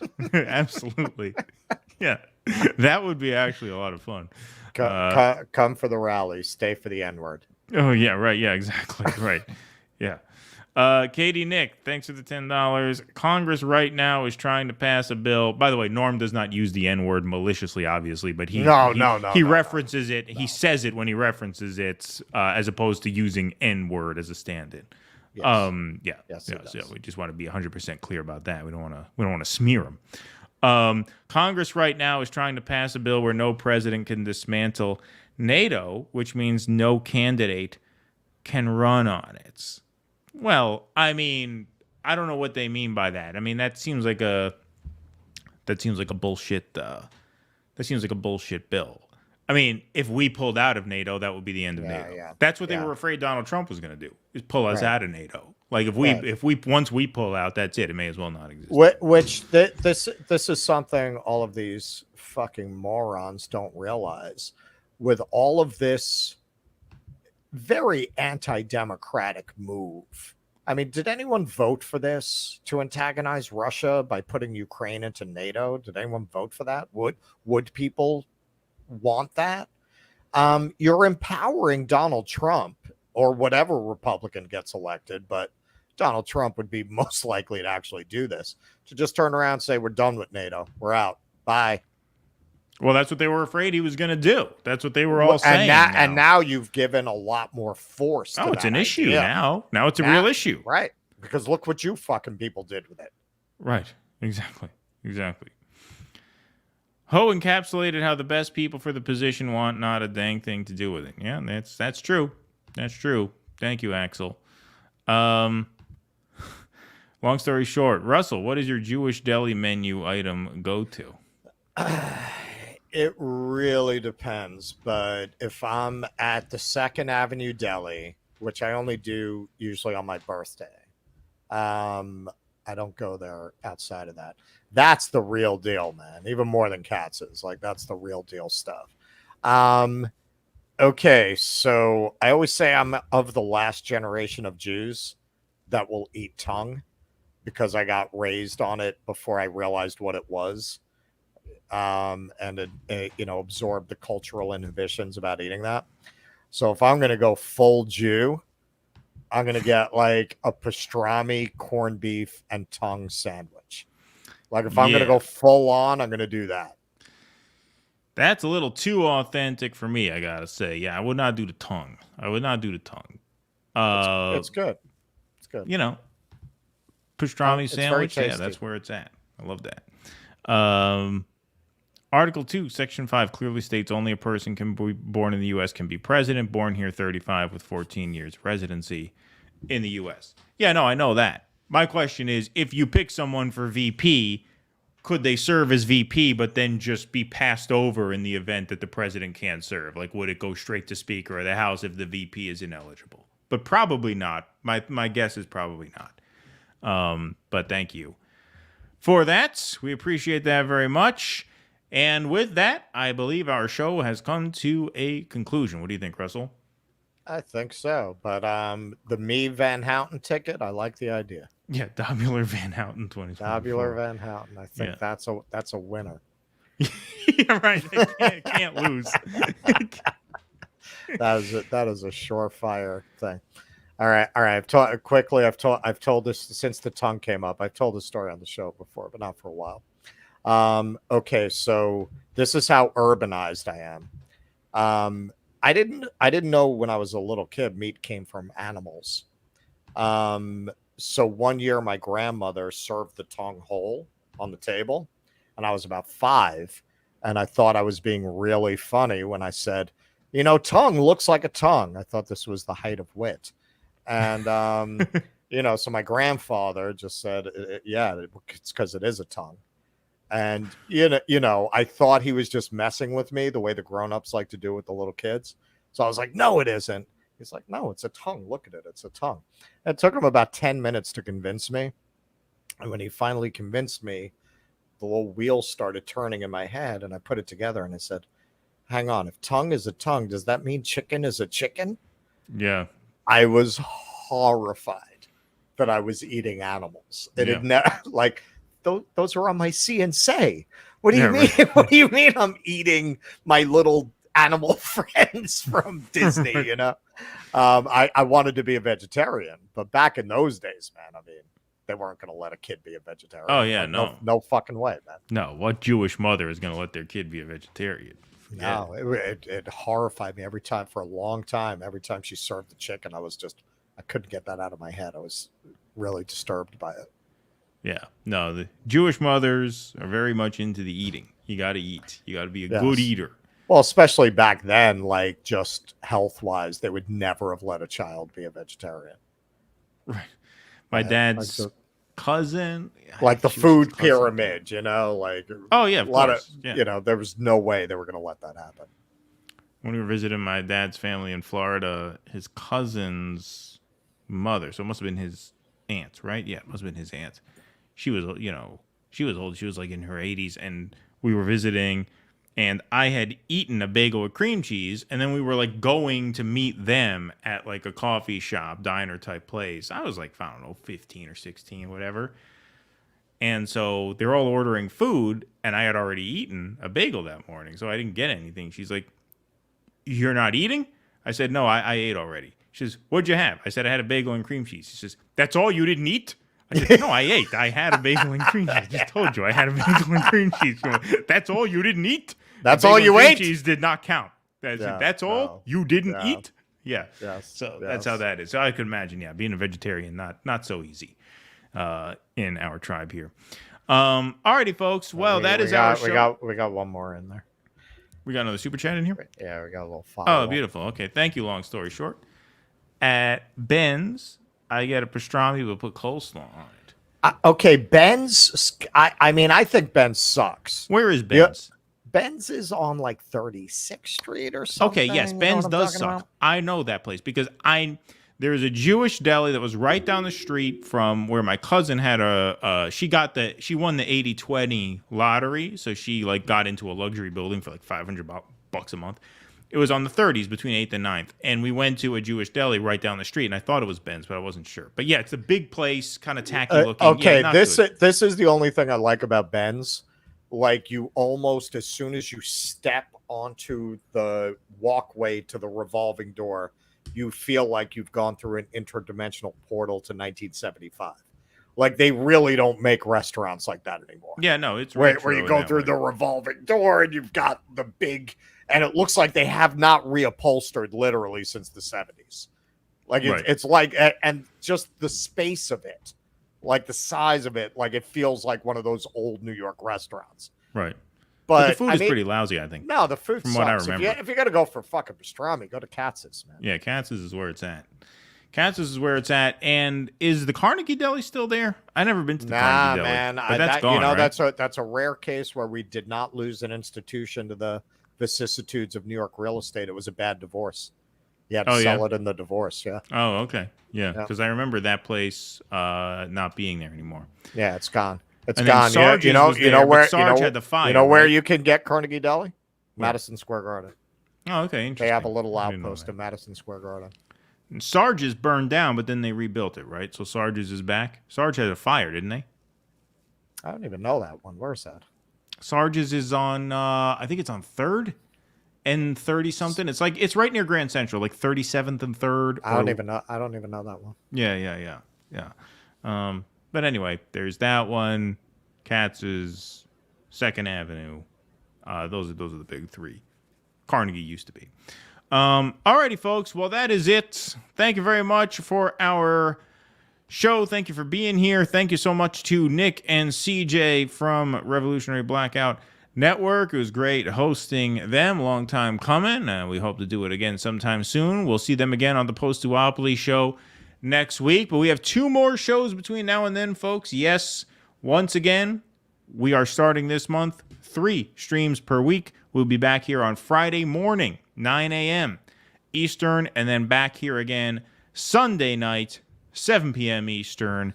Thank you guys very much for being here. Thank you to our patrons for keeping us afloat. Thank you to our super chatters. Thank you to our YouTube audience. Thank you over there on Rumble and Rockfin. You guys were a terrific crowd. We will see you all again on Sunday. Thank you very much. Until we meet next time, be safe and be well.